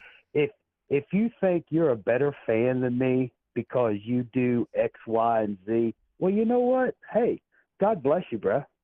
Okay, my loyalty to Miami doesn't depend on what you think about me. Tell them, Jordan. I'm gonna be me. And I'm going to tell you one thing right now. I've been trying my best to follow this team since 1979. I went through the highs of the 80s. I went through the lows of the 90s. I still wore my orange and green, okay? People around here know when you say Miami, they think of me, all right? Now, that's just me. If you want to, you want to come on after 2001, hey, that's fine. More the merrier. You do you. Let me do me. And leave me the hell alone. I don't do this for your approval. I'm sorry. I just have to say it because I just don't like what's going on. You know what I mean? I just had to say it. I had to say it, bro. No, I can tell you needed to get that off your chest. And I know that you see the same crap that I see on Twitter. This stuff, even back, I'm going old school, back in the days of Grassy's message board back in the day, okay? There was always this, well, I'm a better fan because I attend a game every year. Yeah. Okay, fine, great. But you know what?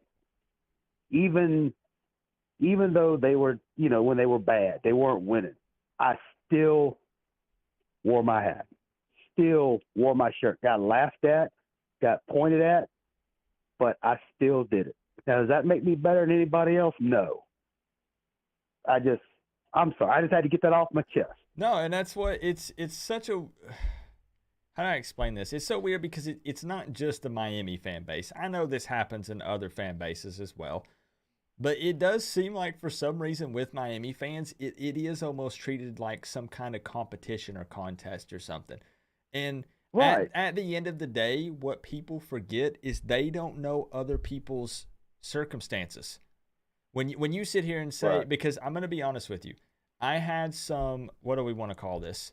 There was another Miami YouTuber that had a beef with me in the past. I'm not going to say that we had a beef because I had no problem with said person. But they had a problem with me.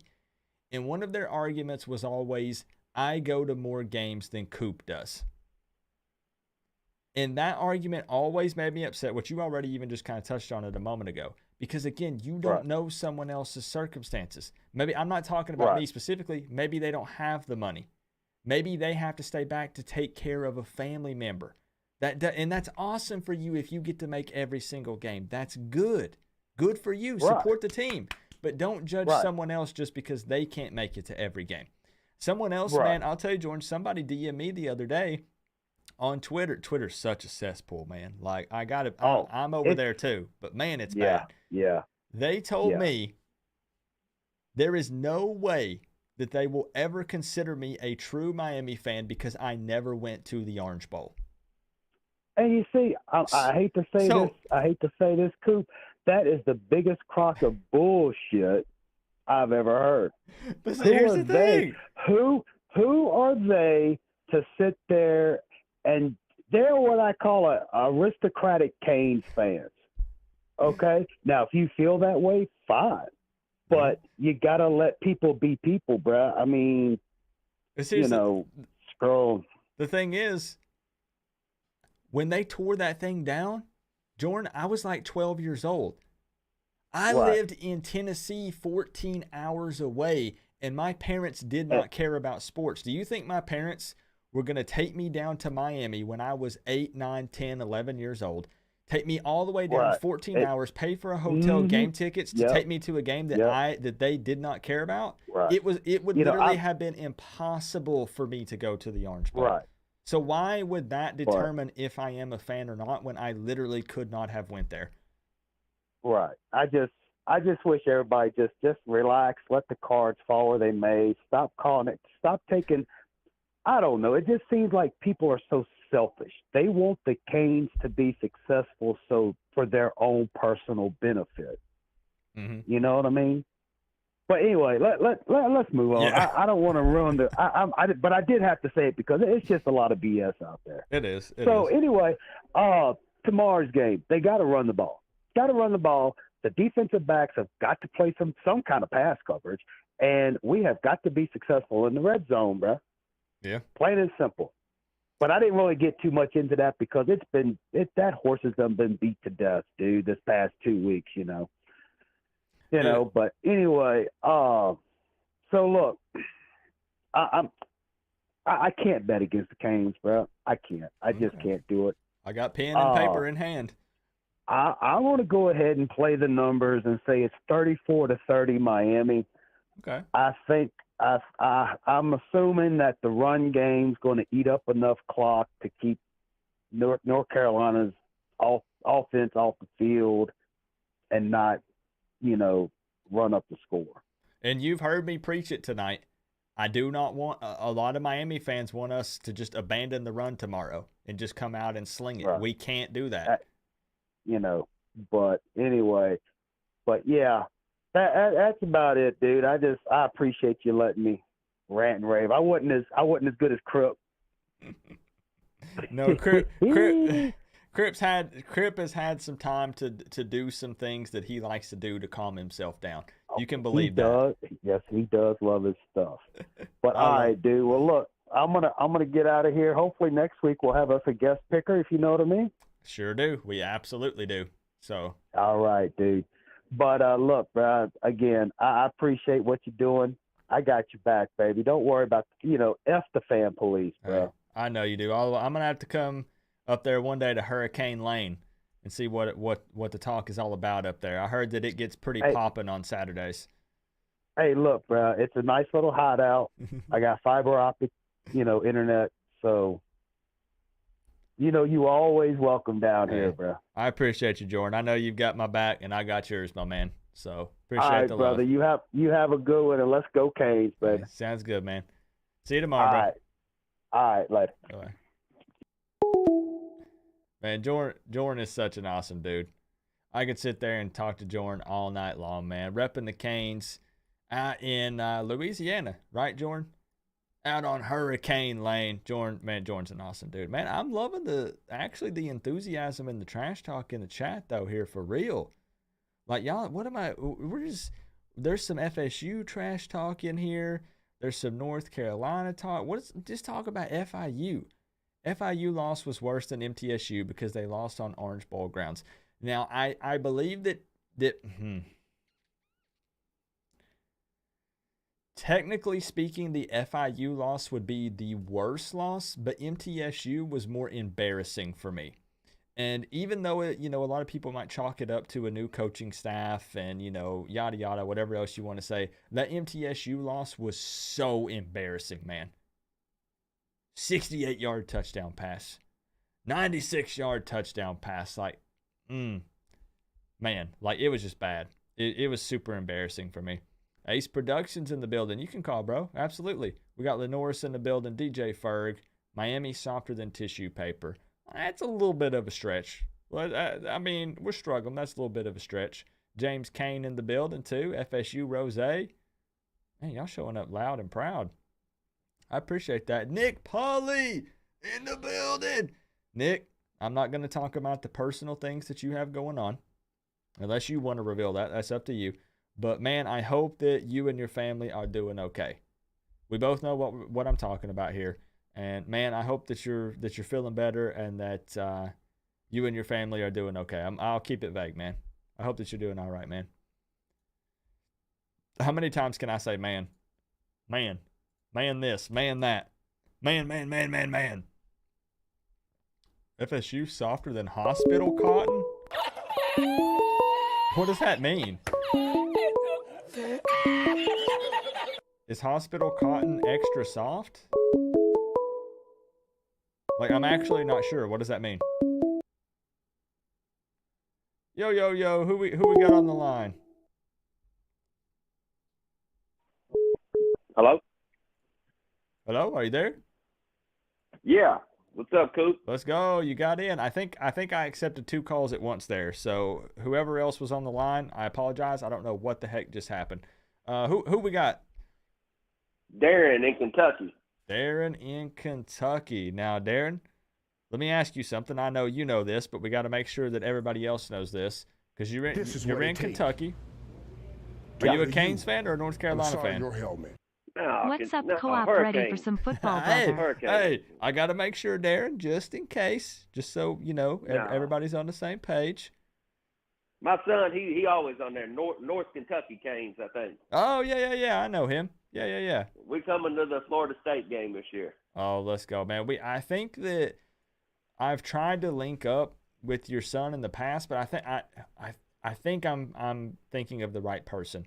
You guys were at the Alabama game, right? Last year. Yep. Yeah. And I think that you guys were at when you were at the Canes walk, like when they were walking in, or not the Canes walk, but whenever they were walking into the stadium, and then I was having to wait on my father-in-law to get there, and then we just couldn't link up. Just a bunch of different things happened. This year, I am actually working on planning a meetup on Friday with me and potentially other Miami YouTubers.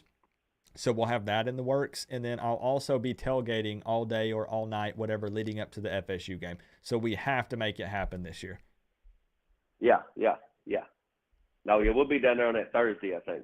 Thursday, cool. I'm going to be down from Wednesday to Sunday. So I'm kind of making like a small trip out of it. So we'll definitely link up for sure. Yeah. You got he's still in the chat. You got any embarrassing stories about your son? You want to tell while we're live on YouTube? No, I ain't got no embarrassing ones, honey. Okay, good deal. I'm just giving you the opportunity, as a parent. Maybe you wanted to do that. So. Yeah. But no, I just want to talk about the game tomorrow and, where we're at. I mean, that first caller, I disagree with everybody saying that you got to adapt to Van Dyke and whatever. I mean, these guys, Rome wasn't built in a day. I mean, Nick Saban got beat by freaking Louisiana Monroe his first year. That Middle Tennessee loss, I'm one of these guys too. Every year I think it's 12-0. But, when they lose, I give them time here. But, Van Dyke, I'll be honest, playing at Lashley's system, that's one Reed McGee. You just look at one guy, they just run guys open. Gaddis has got a pro system. If he wants to play at the next level, they got to coach him up to make other reads. But, get to Texas A&M. And guys were open. He missed some, and he's got to I look for Van Dyke to have a big game tomorrow, though. I think, let's cut to what it is.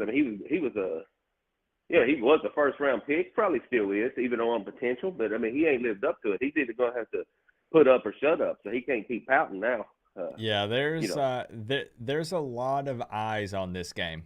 I've heard that a lot of people with going into this season with all of the Heisman talks and potential, first-round pick talks and stuff, a lot of people believe this to be Tyler Van Dyke's last season. So I think that there might be some potential, I'm just saying, NFL scouts maybe, or some other guys that are also looking at this game to see if he does bounce back and to see if he does improve. So I think it'll be his last season in Miami regardless. I mean, I could see, if things get better, he'll go pro. If things don't get better, I mean, he'll probably transfer. That's the way it is anymore. It's That's possible. my opinion. He'll probably. Yeah. But I mean, even though, like I said, I'm 12-0 every year. I mean, the talent's not there. I mean, Manny Diaz, he didn't leave to go to another job. He got fired because the team wasn't no good. That's the way I look at it. If Van Dyke wanted to play in Lashley's system, then they should have won more games, and you wouldn't have a new coaching staff. But, I mean, Van Dyke lost Rambo. He lost Harley from last year's team. I mean, those were his two big receivers. And I was thinking he lost another. Maybe not. I guess Restrepo being hurt. I was going to say, now his main man this year is down and is still out for, another 4 to 6 weeks. Yeah. But I mean, he lost a lot off that team. I'm just going to be, and I think the most overrated guy on the team, and if somebody drafts him, they're freaking crazy, is Zion Nelson. That guy hadn't did anything in 4 years he's been there. Now he's hurt. He can't get on the field. I mean, I just don't see it with Zion Nelson. From the first night he played against Florida and gave up 4 or 5 sacks, I mean, I just don't see it. We're counting on that. But I'm going to be the biggest concern I had on the coaching hires was Kevin Steele. I wasn't as sold on him as defensive coordinator as the others, and I think it kind of showed last week giving up, he can't give up the four long bombs this week like they did last week. But, again, the guys in the backfield, your safeties are good. But, I mean, DJ Ivy, he's not very good. He's just not. And, the one thing, too, the linebacking crew. When is the last time Miami's had a linebacking crew where nobody's going to play on Sundays? And these guys, I don't think any of them will. I don't think Corey Flagg will. And, last year's team, they were decent. But the guys, even your bad teams, Colin McCarthy was on a terrible team, but at least he played in the NFL. Right. You just don't – I'd like to see I don't know his last name, but Wesley.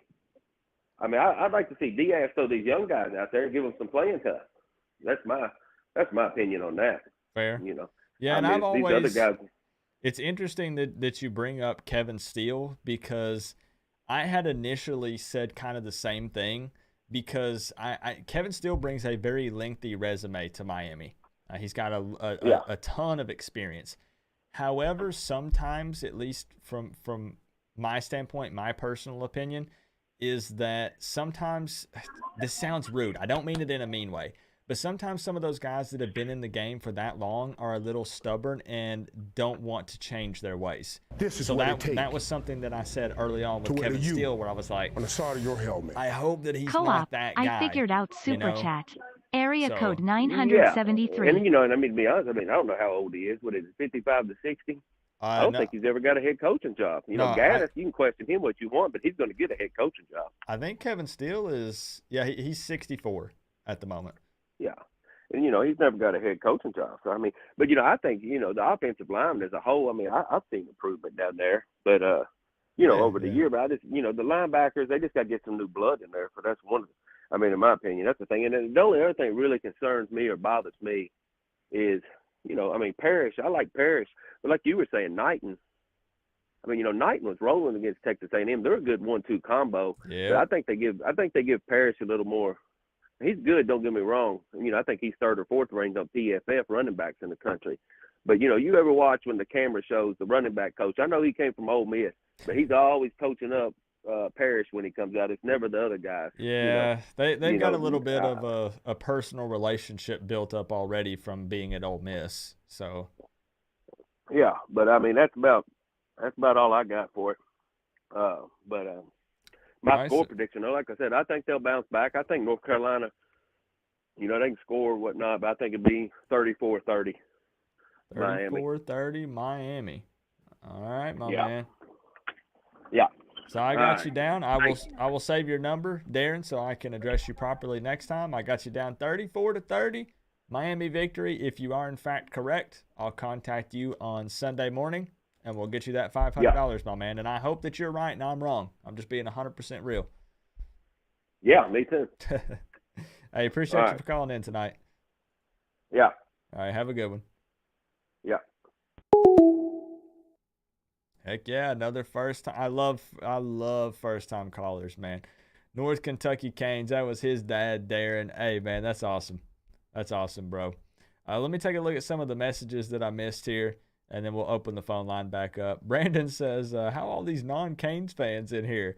I would never go to another team's channel. Ain't trying to hear their Well, the only thing is, does North Carolina have a YouTuber? That's where I try to tell you guys that I'm not talking up myself. I'm talking about Canes YouTubers in general. Just think about this, guys. You have the Coach Coop channel. You have Coach Hayes Football. You have Wholesome One. You have the Miami Flow team. You have, I know Steve has been doing a lot of stuff with 365 Canes Football. You have U-Talk. You have, I think NMD is still doing stuff. I think, who else? I know I'm missing people. I'm sorry that I'm leaving people out. But let me just, the point that I'm making. The point I'm trying to make here is that, oh yeah, Cavacito and Canes. That was another one. Alonzo, that was another one. See, I know, I was afraid to name people because I'm afraid that I'm going to forget people. You have so many options, so many different styles of content to consume. You could literally probably find a Miami live stream 7 nights a week. And a lot of people see it as, oh man, well, I don't like this guy, or I'd rather watch this guy, Hurricane T2Y. But think of it this way. There's so many different styles of content to watch. You could talk Canes 24/7. Locked on Canes with Alex. Exactly. North Carolina, do they have a YouTuber to watch? Like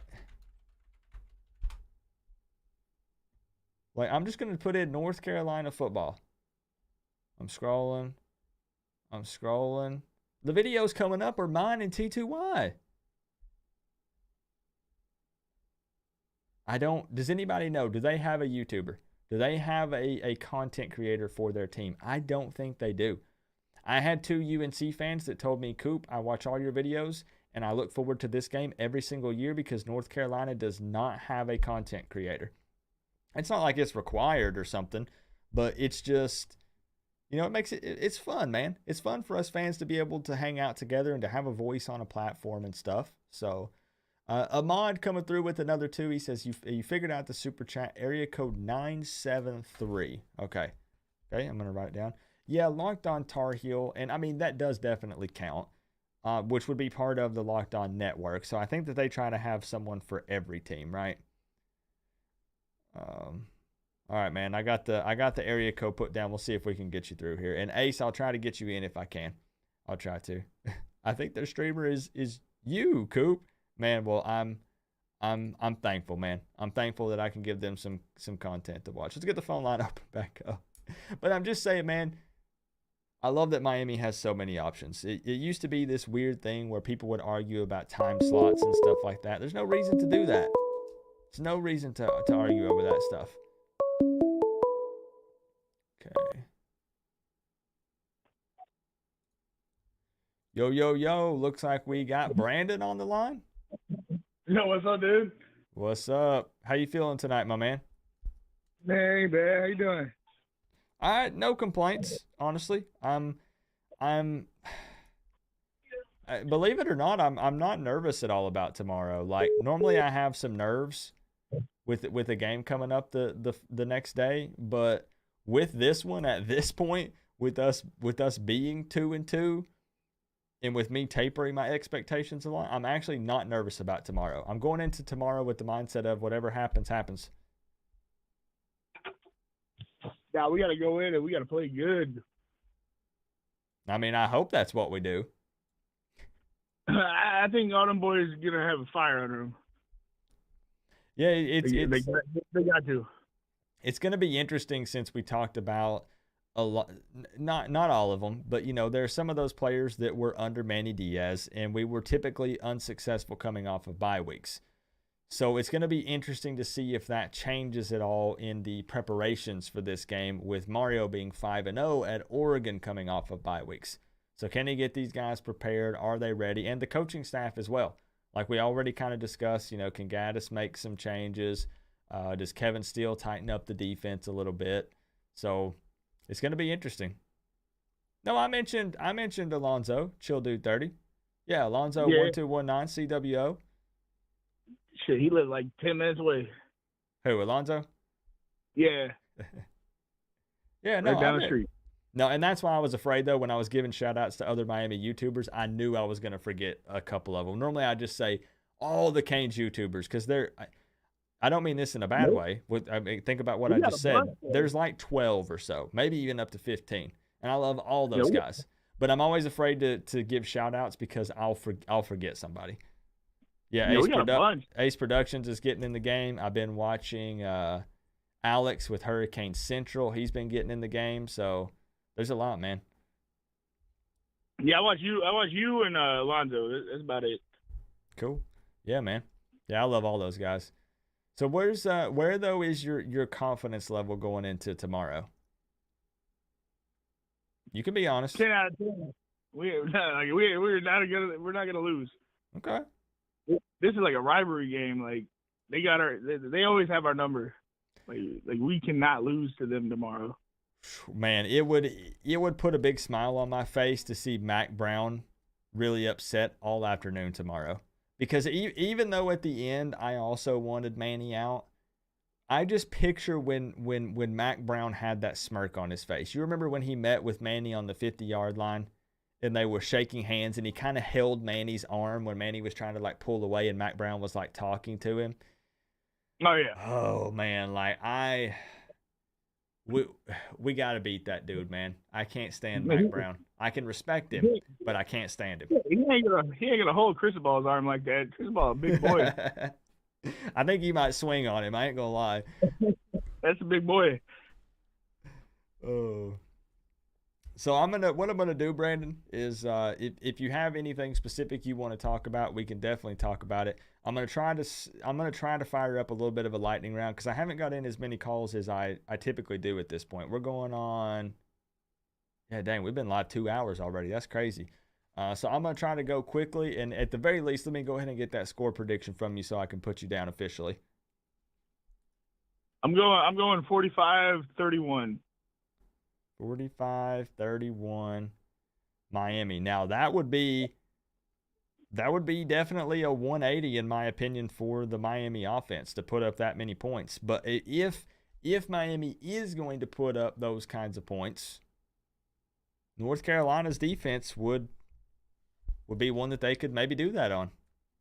No, yeah. Now, as long as we don't shoot ourselves in the foot, I mean, we should have beat A&M.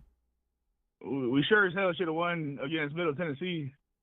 Yeah. I mean, like if we just don't hurt ourselves, like we can win. I think a lot of people are hoping that game was a fluke, so to say.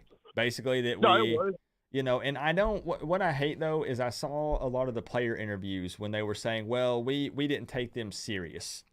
We weren't as prepared as we should have been. We were looking past MTSU." You can't look at teams like that nowadays. Like those teams, that's still a D1 team. I'm gonna be honest. Appalachian State is still a D1 team. You can't look at those teams like that.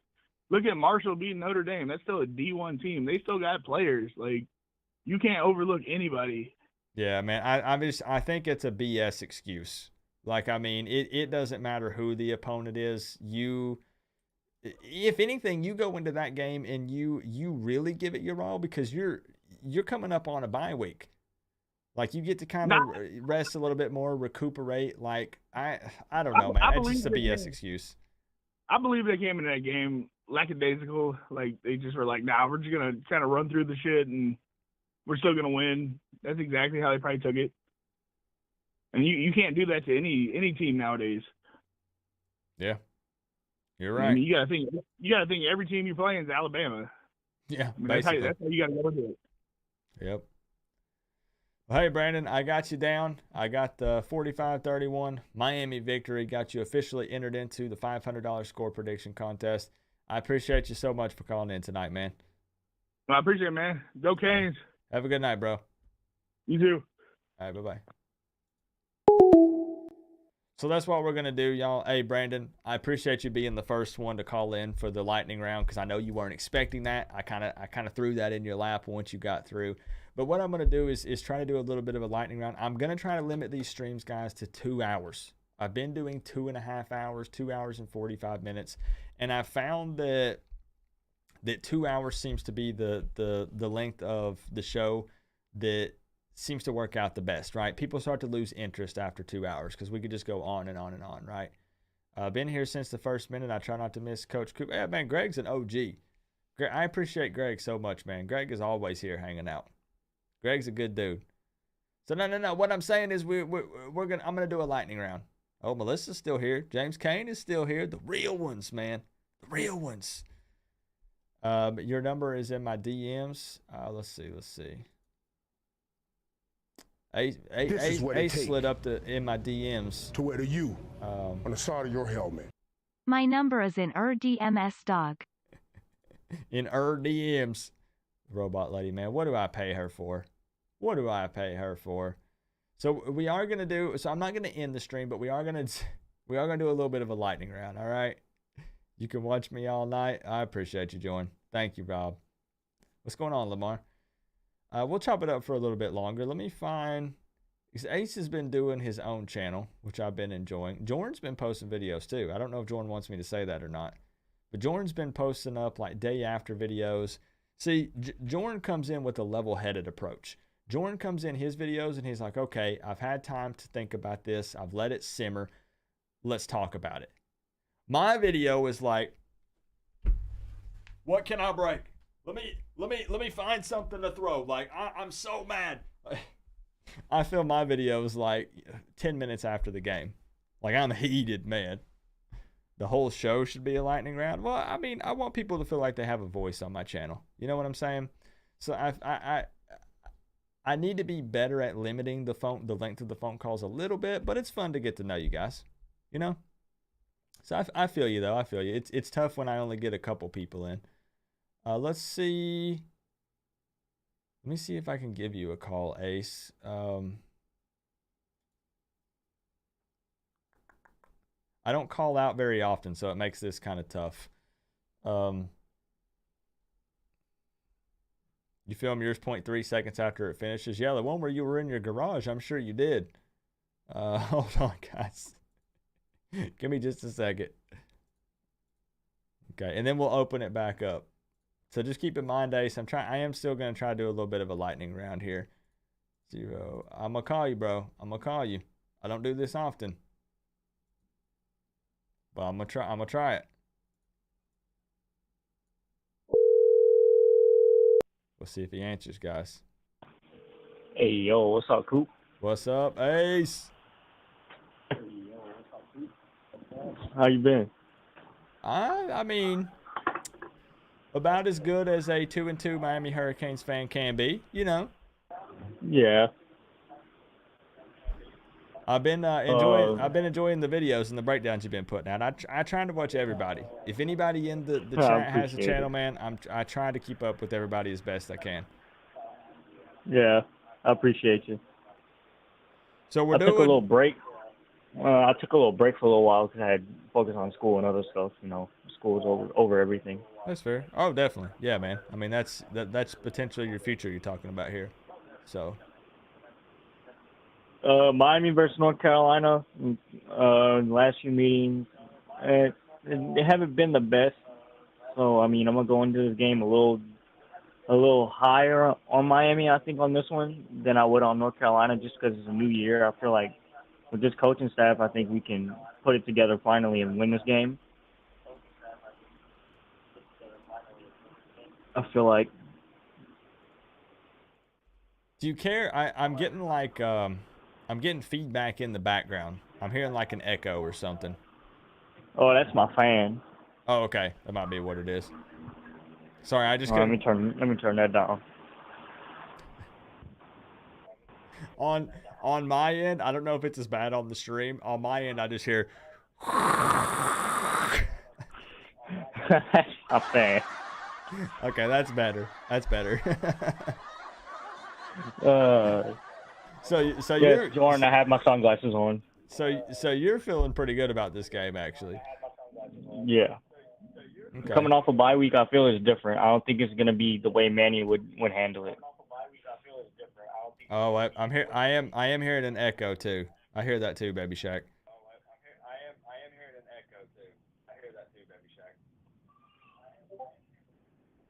Do you have the stream up on like another device in the background? I might have it on my TV, my bad. You're good. You're good. On the side of your helmet. All right, Go you can hear the echo Canes. now or no? Absolutely hate You're good. UNC, so let's get this done. All right, Let's test. Wait. I'll give my score prediction real quick. Yep. Okay. You're good. You're perfect now. Now there's no problem. All right. Okay, but I'm ready for it. I got pen and paper in hand, my man. Miami 27, North Carolina 21. 27-21. Miami victory. So actually, one of the lower scoring score predictions tonight. Yeah, by a lot. Okay. So Ace, I'm gonna need you. It's lightning round, but I'm gonna need you to explain. Give me a little. Put a little bit of meat on the bone. Meat on the bone about what? About the score prediction? Why I think it's gonna be that close? Exactly. Yep. I don't think we're gonna be that effective in the pass game. I think we're really just gonna rely on the run game the most, and I think and relying on Borgalis. Okay. I just wanted to hear kind of what you were feeling, what you were thinking. So all right, man. I got you down 27-21 Miami victory from Ace Productions. Let them know where they can find you on YouTube, man. You can find me on my second channel at The Cajun Cane. So, like Uncle Lou with the all three capital letters, The. Mm-hmm. Yeah, and then Cajun Cane. That's where you can find me at. All right. I'll be posting in I think every 3 or 4 days now. Cool. All right, man. So The Cajun Cane. I was cracking up when you were doing I think it was the MTSU React video. When you were just pacing back and forth in your garage. Yeah, bro, I was big mad. I did not like that outcome. Yeah, you were definitely mad. That's the most upset I've ever seen you. So hey, man, I got that you that A&M game, I was like, it is what it is. And then next week, what the hell is this? Exactly. Yeah, like I kind of expected that out of the A&M game. Like you said, it is what it is. But that next week, no, not so much.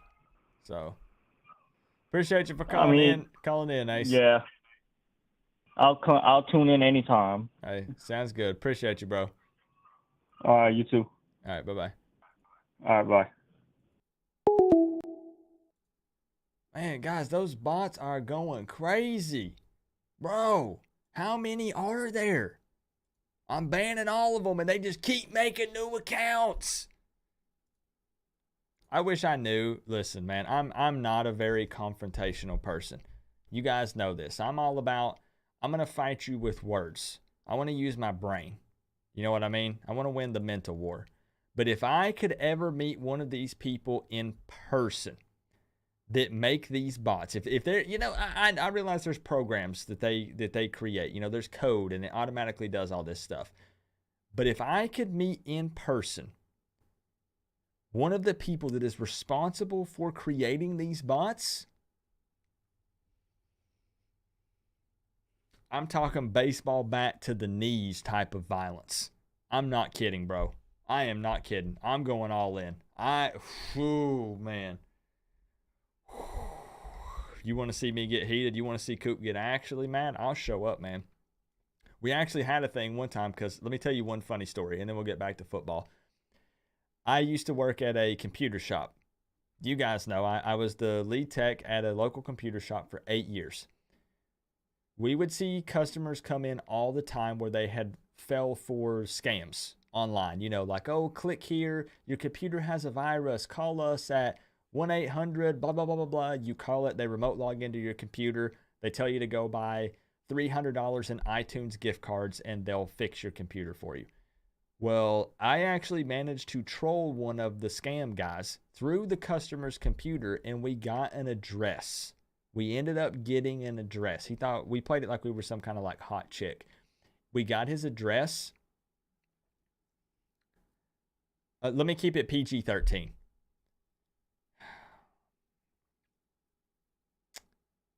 How do I keep this PG-13? We bought some...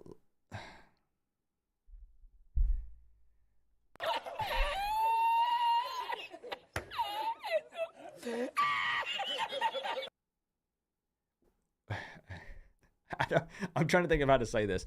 We bought some things that imitated an area on a male. Does that make sense? You guys know what I'm talking about? The P word, the D word, the G word. You know, we're all adults. Okay. We bought a bunch of dildos and put them in the box. And when you open it up, we drew penises all over it. And we sent that to his address. That is what we did. Yes. Yes. And it was absolutely amazing. And he was texting us back and forth. And he texts us. He's like, F you. And, oh, my, we're going to find you. And blah, blah, blah. It was the greatest day ever. It was the best day ever, man. Anyways, lightning round. Phone line open back up. Man, I know there are some kids watching, so I try to keep it PG or PG-13. No, I got to keep the lube for the siren, Melissa. Melissa, I got to keep the lube is for the siren. Now, I need all that. I need to keep all that. What is it? It's the kind that's in like the purple. It's got the purple lid on it. You know what I'm talking about? Anyways, hey Bryce, what's going on? What's up, Coop? We're talking about adult things here. How you doing? How you doing? Good, bro. Good. I just came back from vacation. Oh yeah, I saw the pictures on Twitter. Did you have a good time? I did. So I have a quick question for you before we get into the score prediction. All right. Where do you think I was? It looked like it was in the middle of nowhere. I am going to. Can I have two guesses? You get two. Okay, I get two. Sweet. Okay. If I had to guess, oh my gosh, though, you're asking a guy who literally didn't leave his own town until he was like 15 years old. If I had to guess, I'm gonna say Tennessee or Virginia. Your first guess was correct. You were in my home state, Tennessee. Yes, I was. The volunteer state. Yep. Yeah, there's some beautiful places out here to stay, man. You can go and be out in the middle of nowhere, but at the same time be a 5-minute drive from anything you want. Yeah. Well, I was nowhere near Neyland Stadium. I was actually where I was about an hour away from Nissan Stadium, where the Titans play. Yeah. And then I don't know if you ever heard of this school. The school called like Austin P. Yep. Austin P State.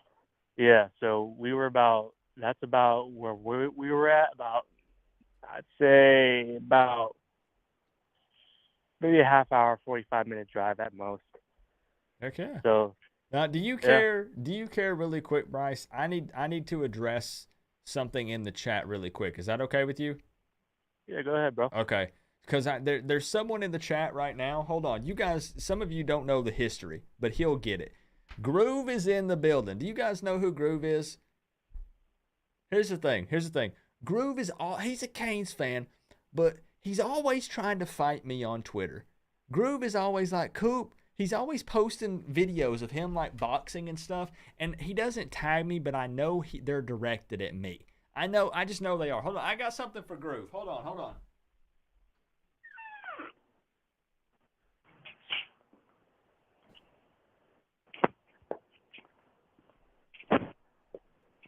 Groove, man, listen. Groove, I'm ready when you are. All right? Listen, you ain't seen. Hold up, Groove. I've been practicing, bro.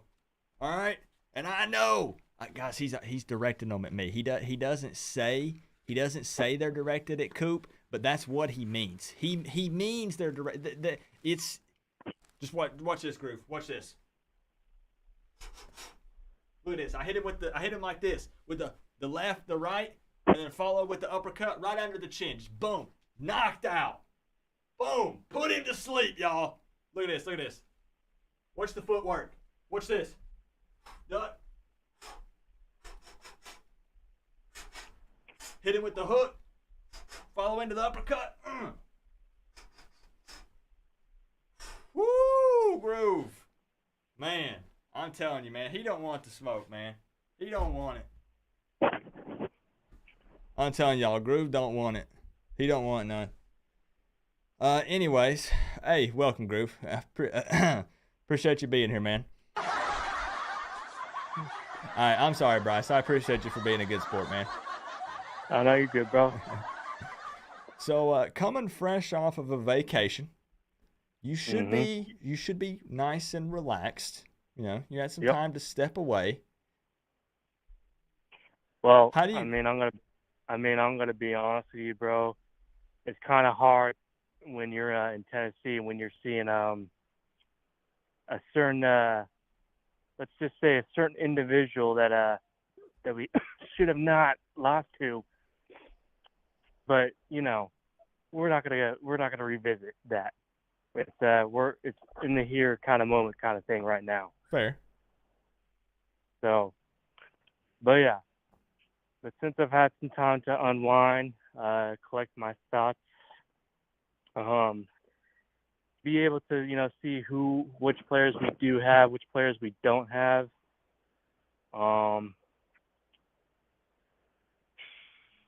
You can be honest. You know we keep it real. Yeah. You don't have to sugarcoat anything. Yeah, which is hard because I'm trying not to put. I'm really not trying to put my Canes pride in front of me, but I also know I got to be realistic with this too. Mm-hmm. There's $500 on the line, Bryce. Yep. All right. So let's get this out of the way then, shall we, Coop? Whenever you're ready. I'm ready. Pen and paper in hand. All right. I'm going to go with North Carolina. I'm going to say 41. Miami 31. Ooh, okay. That's fair. 41-31 North Carolina victory. We're getting some boos in the chat. I think he's keeping it real, man. I think Bryce is just trying to keep it real. Look, let's seriously, no. And I understand, look, I want the dub more than anything, guys. I know you do. Truly, but we also need to be real here. We still don't have our, which what I would say is probably our two best receivers in Xavier Restrepo and Jacoby George. So we're still looking for a true wide receiver one. On top of that, I know that we're getting Jalen Knighton and Henry Parrish back, but how healthy are they really until we see them tomorrow? And then what it really comes down to is, how is Tyler Van Dyke going to look? How is his offense going to look? Are we truly prepared after 2 weeks? And I'm not saying that we aren't, because I trust Mario and I trust his coaching staff for us to be prepared. But we're truly not going to know until that ball gets kicked off tomorrow. And then on top of that, we already know North Carolina's defense is a little sus. I mean, they got playmakers on that side. That's super sus, though. You're right. Yeah, but at the same time, that offense, Drake May and all their other, and Josh Downs and all their other talented receivers and all that, let's just keep it real. They're gonna score points on us. And for anybody that actually does watch Coop's preview videos to actually doesn't skip it. It's not many. I mean, it's not many, yeah. Bryce. Yeah, they're scoring like 45 points a game. They're like scoring 40 or almost 50 points a game. That's a lot of points.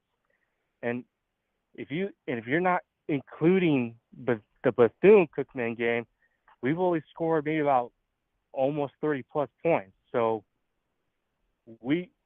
my thing is, and this is the last thing I'm going to say, and then I'm going to let more people in here.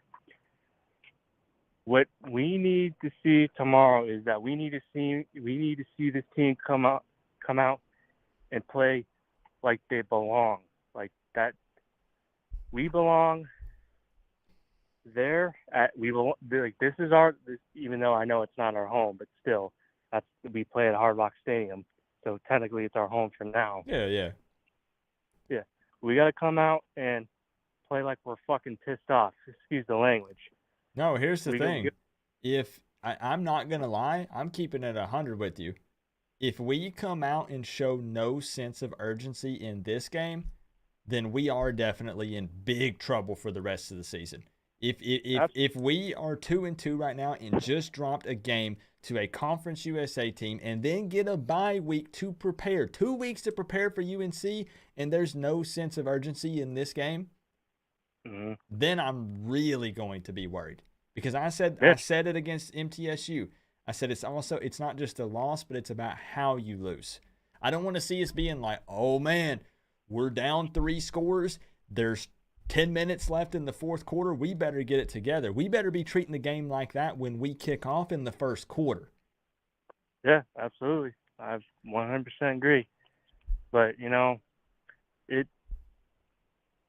it's funny because, like, honestly, if you really think about it, like, this is a big game for us because, I mean, let's be honest. I mean, we got to play North Carolina, then we got to go out to Virginia Tech, which, I mean, thank God it's not a primetime game, but still playing at Blacksburg is hard. And right after Virginia Tech, we got to play Duke, which, surprisingly, Duke's actually doing really good this year. Yeah. So, and we all thought, Duke was going to be crap this year. It's like, well, I guess not. So Duke is kind of like in that mixture. And then I will say I'm glad that Virginia Tech is not a night game, though. I don't like playing it at night in Blacksburg. So that's actually a benefit. That favors us with that. So that's big time. Yep. All right, man. So, hey, man, I got you down 41-31 UNC victory. Just keeping it real, being honest, not sugarcoating anything. Bryce, my man, always a pleasure to have you call into the show, and I appreciate you, bro. Yes, sir. Have a good night, man. You too, man. Hey, Groove. Hey, just so y'all know, Groove, are you still here? Groove probably left. Groove saw them smooth moves, and he said, I'm out, man. He said, I'm out of here. Guys, I'm just playing.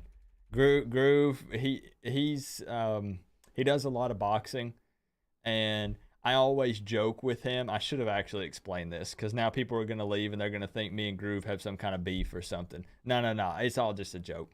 Groove always tweets boxing stuff, and a lot of Canes fans go back and forth with him. One of them is not me.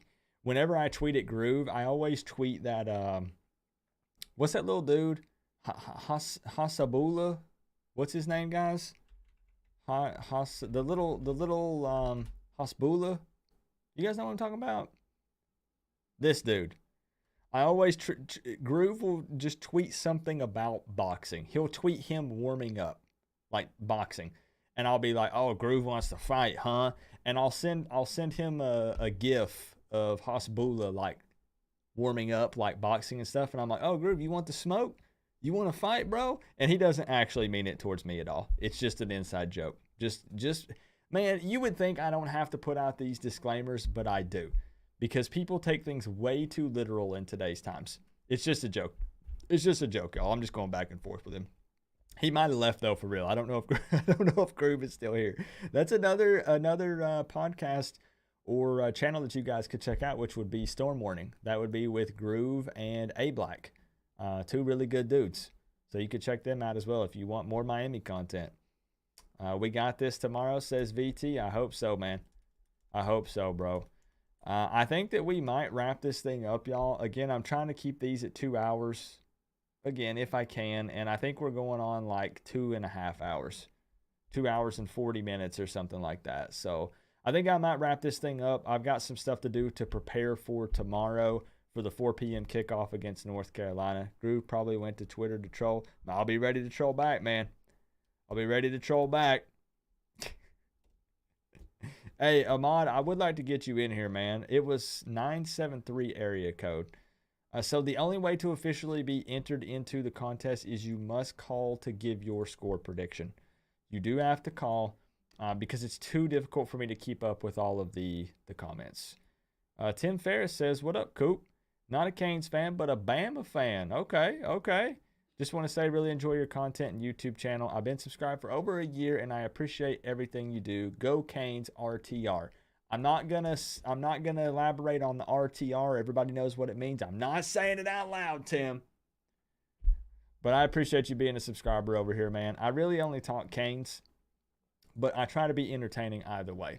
So we have Alabama fans over here. We got Miami fans, FSU fans, Georgia fans, UNC fans, and I love it, man. Absolutely love it, and I appreciate you hanging out. The Mets are looking bad tonight. Baseball is something I just can't watch. Baseball just, it bores me to tears, Jordan. And it's funny because growing up, baseball is what I played. I got a baseball. Hold up, here. I'm going to go grab another prop. Hey, try to call me, Ahmad. Try to call me, man. Give me a ring.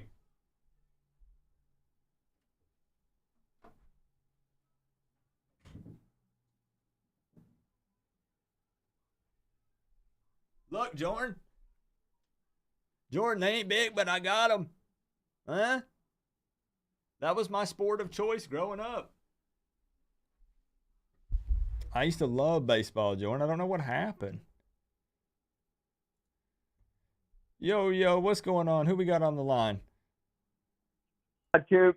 Ahmad, you made it. Let's go. Dude, I sat down to stretch before I took a shower. I saw you doing a live chat. It's been an hour and a half. I'm filthy right now, but I said I'm not taking a shower until I get on Coach Coop. So. All right. Hey, man. I think this is your first time making it through calling, correct? Have I called in before? You have? It wasn't this year, though, right? No. Last time I called in, I called in a few times. I think the last time was when Cristobal got hired, you did a live show. Okay. That's probably why. Because what I started doing this year, I tried to do it last year, and I wasn't consistent. But what I've been doing is saving everyone in my contact list. That way, whenever you call, I know who you are. So your name actually pops up. So I'll make sure that I save your name. I wrote it down on my piece of paper here. So that way I can save you in my contact list. But heck yeah, man. It's again, I've been told it's like winning the lottery. So it is. I'll DM a screenshot of how many times I called on Instagram, but I think it was like 57 or something. Oh gosh. Okay. Well, hey, I'm happy you made it, man. Sometimes consistency pays off, right? Yeah, absolutely. So keep it real with me. Tomorrow about 8 p.m. What are Canes fans doing? Are we partying or are we crying?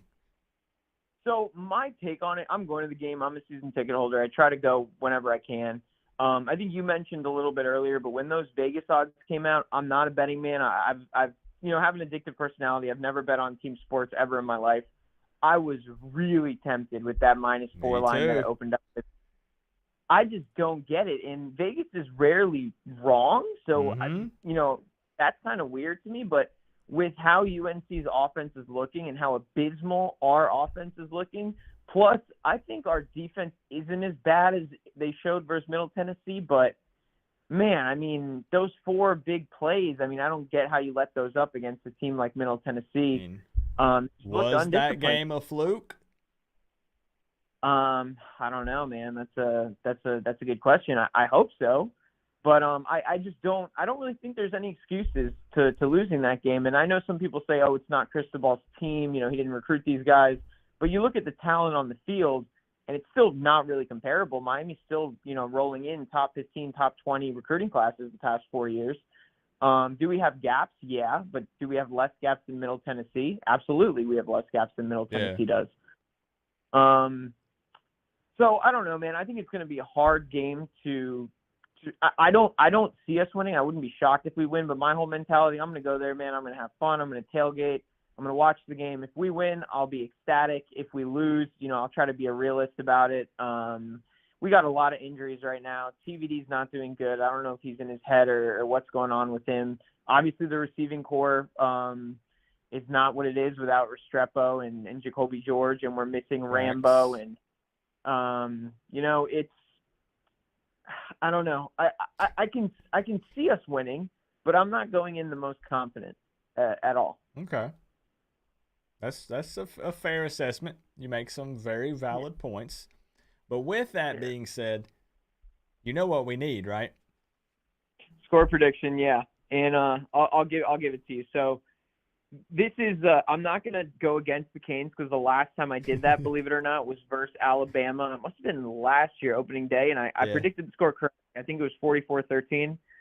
So I don't want to predict a UNC winning score because I'm feeling that might be the You mean you jinxed it? It wasn't me? Yeah, it wasn't my diss track?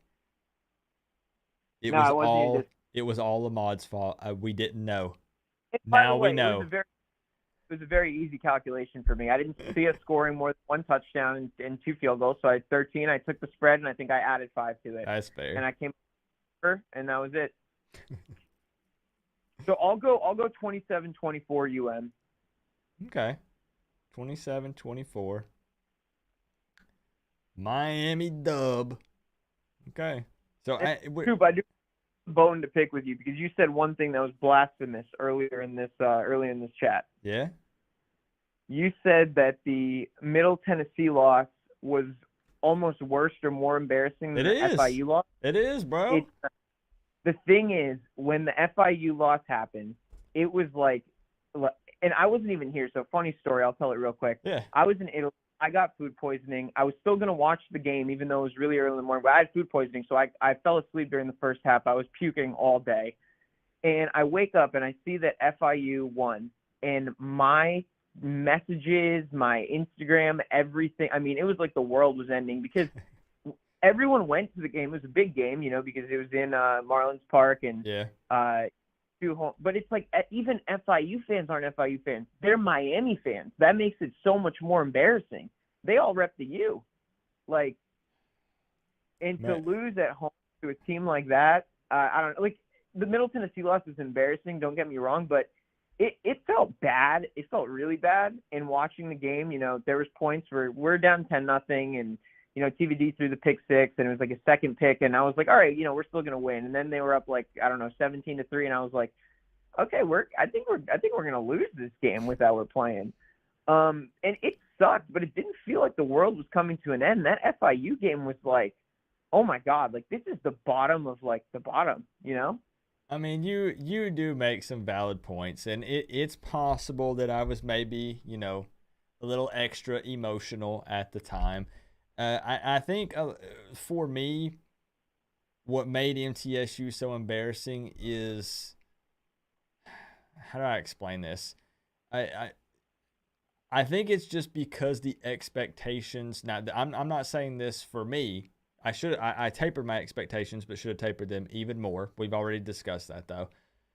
But I think that so many Canes fans had their expectations set so high that when we lost to MTSU last week, it was just, man. It was bad. It was yeah. bad. And don't get me wrong, my expectations for this season, right off the bat, were I'm okay losing to Texas A&M. I'm okay losing to Clemson. I'm okay losing one other game in the Coastal because I know it's going to happen. And then if we lose a bowl game, it is what it is. That's 4 losses, 8-4.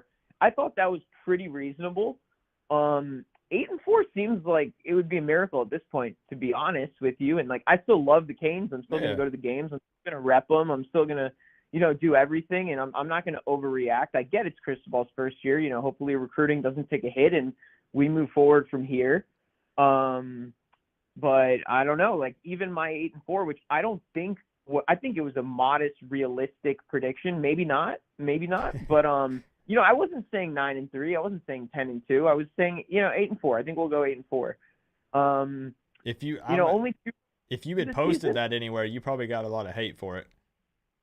Yeah, 100%. But now 8-4 seems like I'd be really happy with it, to be honest. Like, really happy with it, only losing 2 more games this year. But see, tell me this then, because I have one question for you, because we talked about this earlier in the stream. I predicted 9-3. And I showed on stream the tweet of the guy who said, Coop, you're absolutely insane. You're completely wrong. That will never happen. Now, you had predicted 8-4, which is looking potentially realistic. Doesn't it feel weird, though, and it's okay if we have different stances on this, doesn't it feel weird, though, then to go out and rub that in Canes fans' faces and be like, I told you we were going to lose more games than you thought? Yeah, absolutely, because what is fan short for at the end of the day? Fanatic. Yep. We all about this stuff. It's fun, and it's the one thing, nobody likes to be fanatical about other things, about politics and religion, and nobody likes to be fanatical about that. Like, this is an outlet where we get to be a little bit crazy. So no, I have no problem with being bold and things like that. It's just, I'm a Canes fan, I'm a New York Giants fan. I've learned that you got to be realistic, right? Like the Giants, for example, you made a comment like Giants? If we were winning. Sorry, go ahead. Go ahead. I put 2 and 2 together that you said New York Giants, and I just. Yeah, but like you were saying earlier in the cast, you're like, if we won, would people be we'd all be happy, and even if it was boring. And I'll tell you, all Giants fans right now, we're 3-1. We all know we're the worst 3-1 team maybe ever, but it's fun, man. Like we don't. If we win 6 games this year, we won't be mad about it. Because it's just fun to win sometimes, even though you suck at win, right? Yeah. Like, that's fair. So it is what it is, man. I don't think that the 9-3 prediction was that crazy with the whole staff we I put didn't together. either. I mean, I was high on Gaddis. I was high on Steele. I was high on all the position coaches that we brought in. I mean, bringing in Strong as the linebackers coach, I was like, damn, this is one of the best staffs in college football.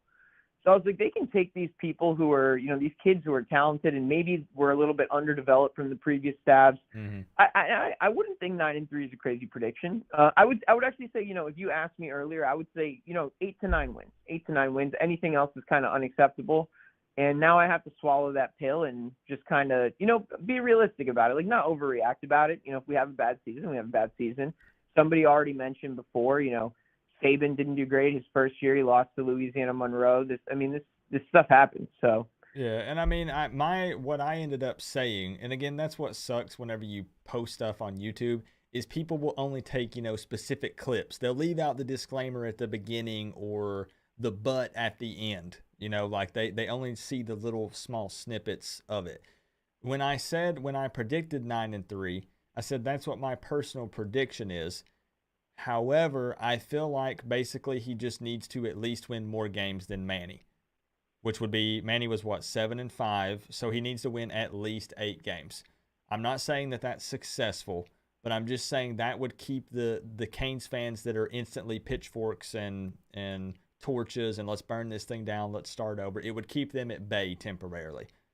But now I'm not so sure. I mean, maybe it's because it was the MTSU that was one of the teams we lost to, because Canes fans weren't freaking out too much over A&M. Like, we were mad about the offense, right? Only putting up field goals and stuff. But a lot of Canes fans were actually like, eight-point loss to A&M at the time. We're realizing more and more that A&M might not be that good. But at the time, we were like, okay, maybe we got something going on here. And then the MTSU loss happened, and it was like, hold up, wait a minute.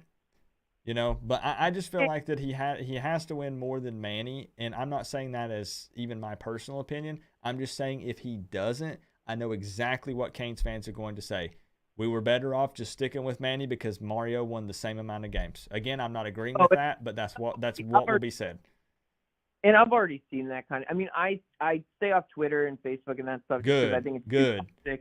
Obviously, with your this being one of your the main things you do, being on YouTube, which is arguably a social media platform. You could argue it's more of like a search engine at this point, but you kind of need that stuff, right? It's marketing for me.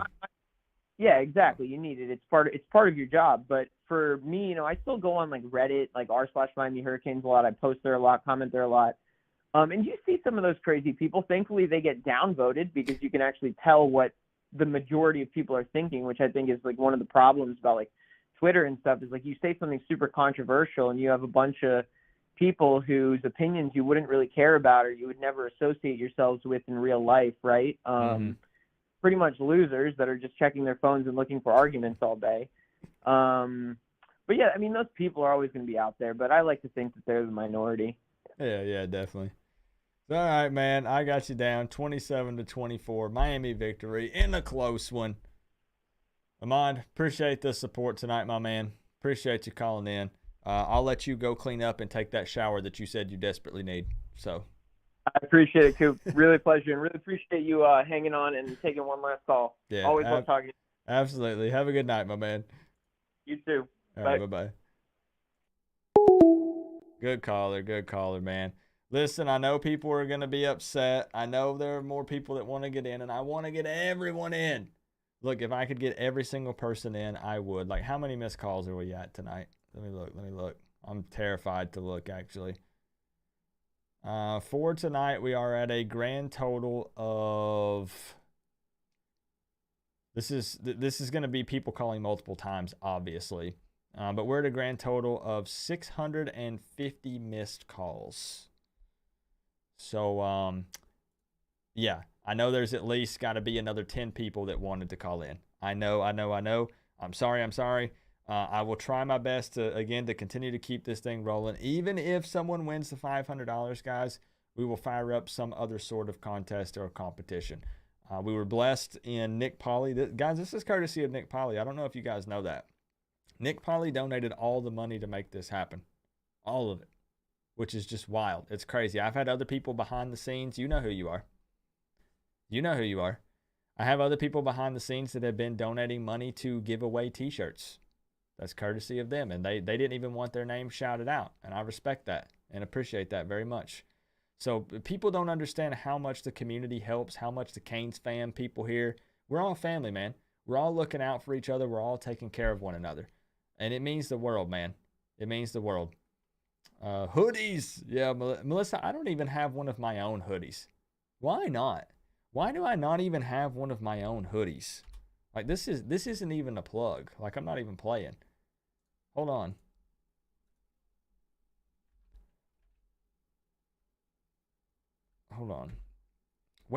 I'm curious. I don't even remember what hoodies that I have. This is so random. I swear it's not a plug. I'm going to hide the website name so people don't even know. Did I make hoodies for...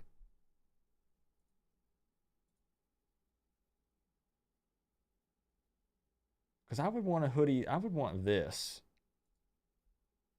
I think I did hoodies, didn't I? Yeah. I did some hoodies. Okay, cool. I need to get one of my own hoodies. Like, what am I doing, man? The best form of advertising is for me to wear my own stuff, right? Jeez, Coop, get with the program, bro. What are you doing? Hey, man, I'm going to call tonight, y'all. I appreciate the love and the support tonight, for real. This stream was so much fun. Even though I'm nervous going into this game, I'm not predicting a Miami victory. You guys always have a way of making me feel better, hyping me up for the game. Bobby Samarco with the top dono on the night with the big 25. Appreciate you, Bobby, breaking the tie up there. Brandon Frick showing some love. Ace Productions, Ahmad, Uncle Bill. Uncle Bill, I might have missed your dono, man. Thank you for the 2. He said, "What's up, Coop? Ready for some football, brother?" Heck yeah, man. So freaking ready. Appreciate you, Uncle Bill. Joshua Bro coming through multiple times. The man going off. Thomas Carter. Who else we got? Eric Finkelstein. Canes Fan Ohio. Re-upping that Canes Fan membership. Appreciate you, my man. Thank you for that. Roy, Knox Kane, Eric Birch, Canes Football Talk, Traveling Fools. Appreciate all you guys. Appreciate you. Melissa calling in. Melissa, I don't know. That was so awesome. That was so awesome to have Melissa call in. We don't have enough female representation around here amongst Canes fans. But we've been bringing on the player parents. every Friday, and it's typically been the moms, which has been really awesome. And again, that's continuing next week. I took a break from it this week because I've just had too much on my plate. Next week, we'll have a new player parent that will be making an appearance, and the week after that, we'll have another player parent. Plus, I have a very special guest picker for the Virginia Tech video, someone that you guys will definitely know and be excited about. So thank you guys again. I consider you the real ones. I'm not playing. I consider you guys the real ones for continuing to watch my content and talk Miami football, regardless of what our record is or however we're looking on the field. I love you guys, and I appreciate you. I'll be live tomorrow for the game. Links if you need it. You know what to do. Man, y'all know what to do. Give me a big... I should cover basketball. I don't know, Melissa. I don't know. Hey, give me a big fat go Canes in all caps. It doesn't count if it's not in caps. I'll see y'all tomorrow, all right? Go Canes!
Whoa. Hold up. Wait a minute.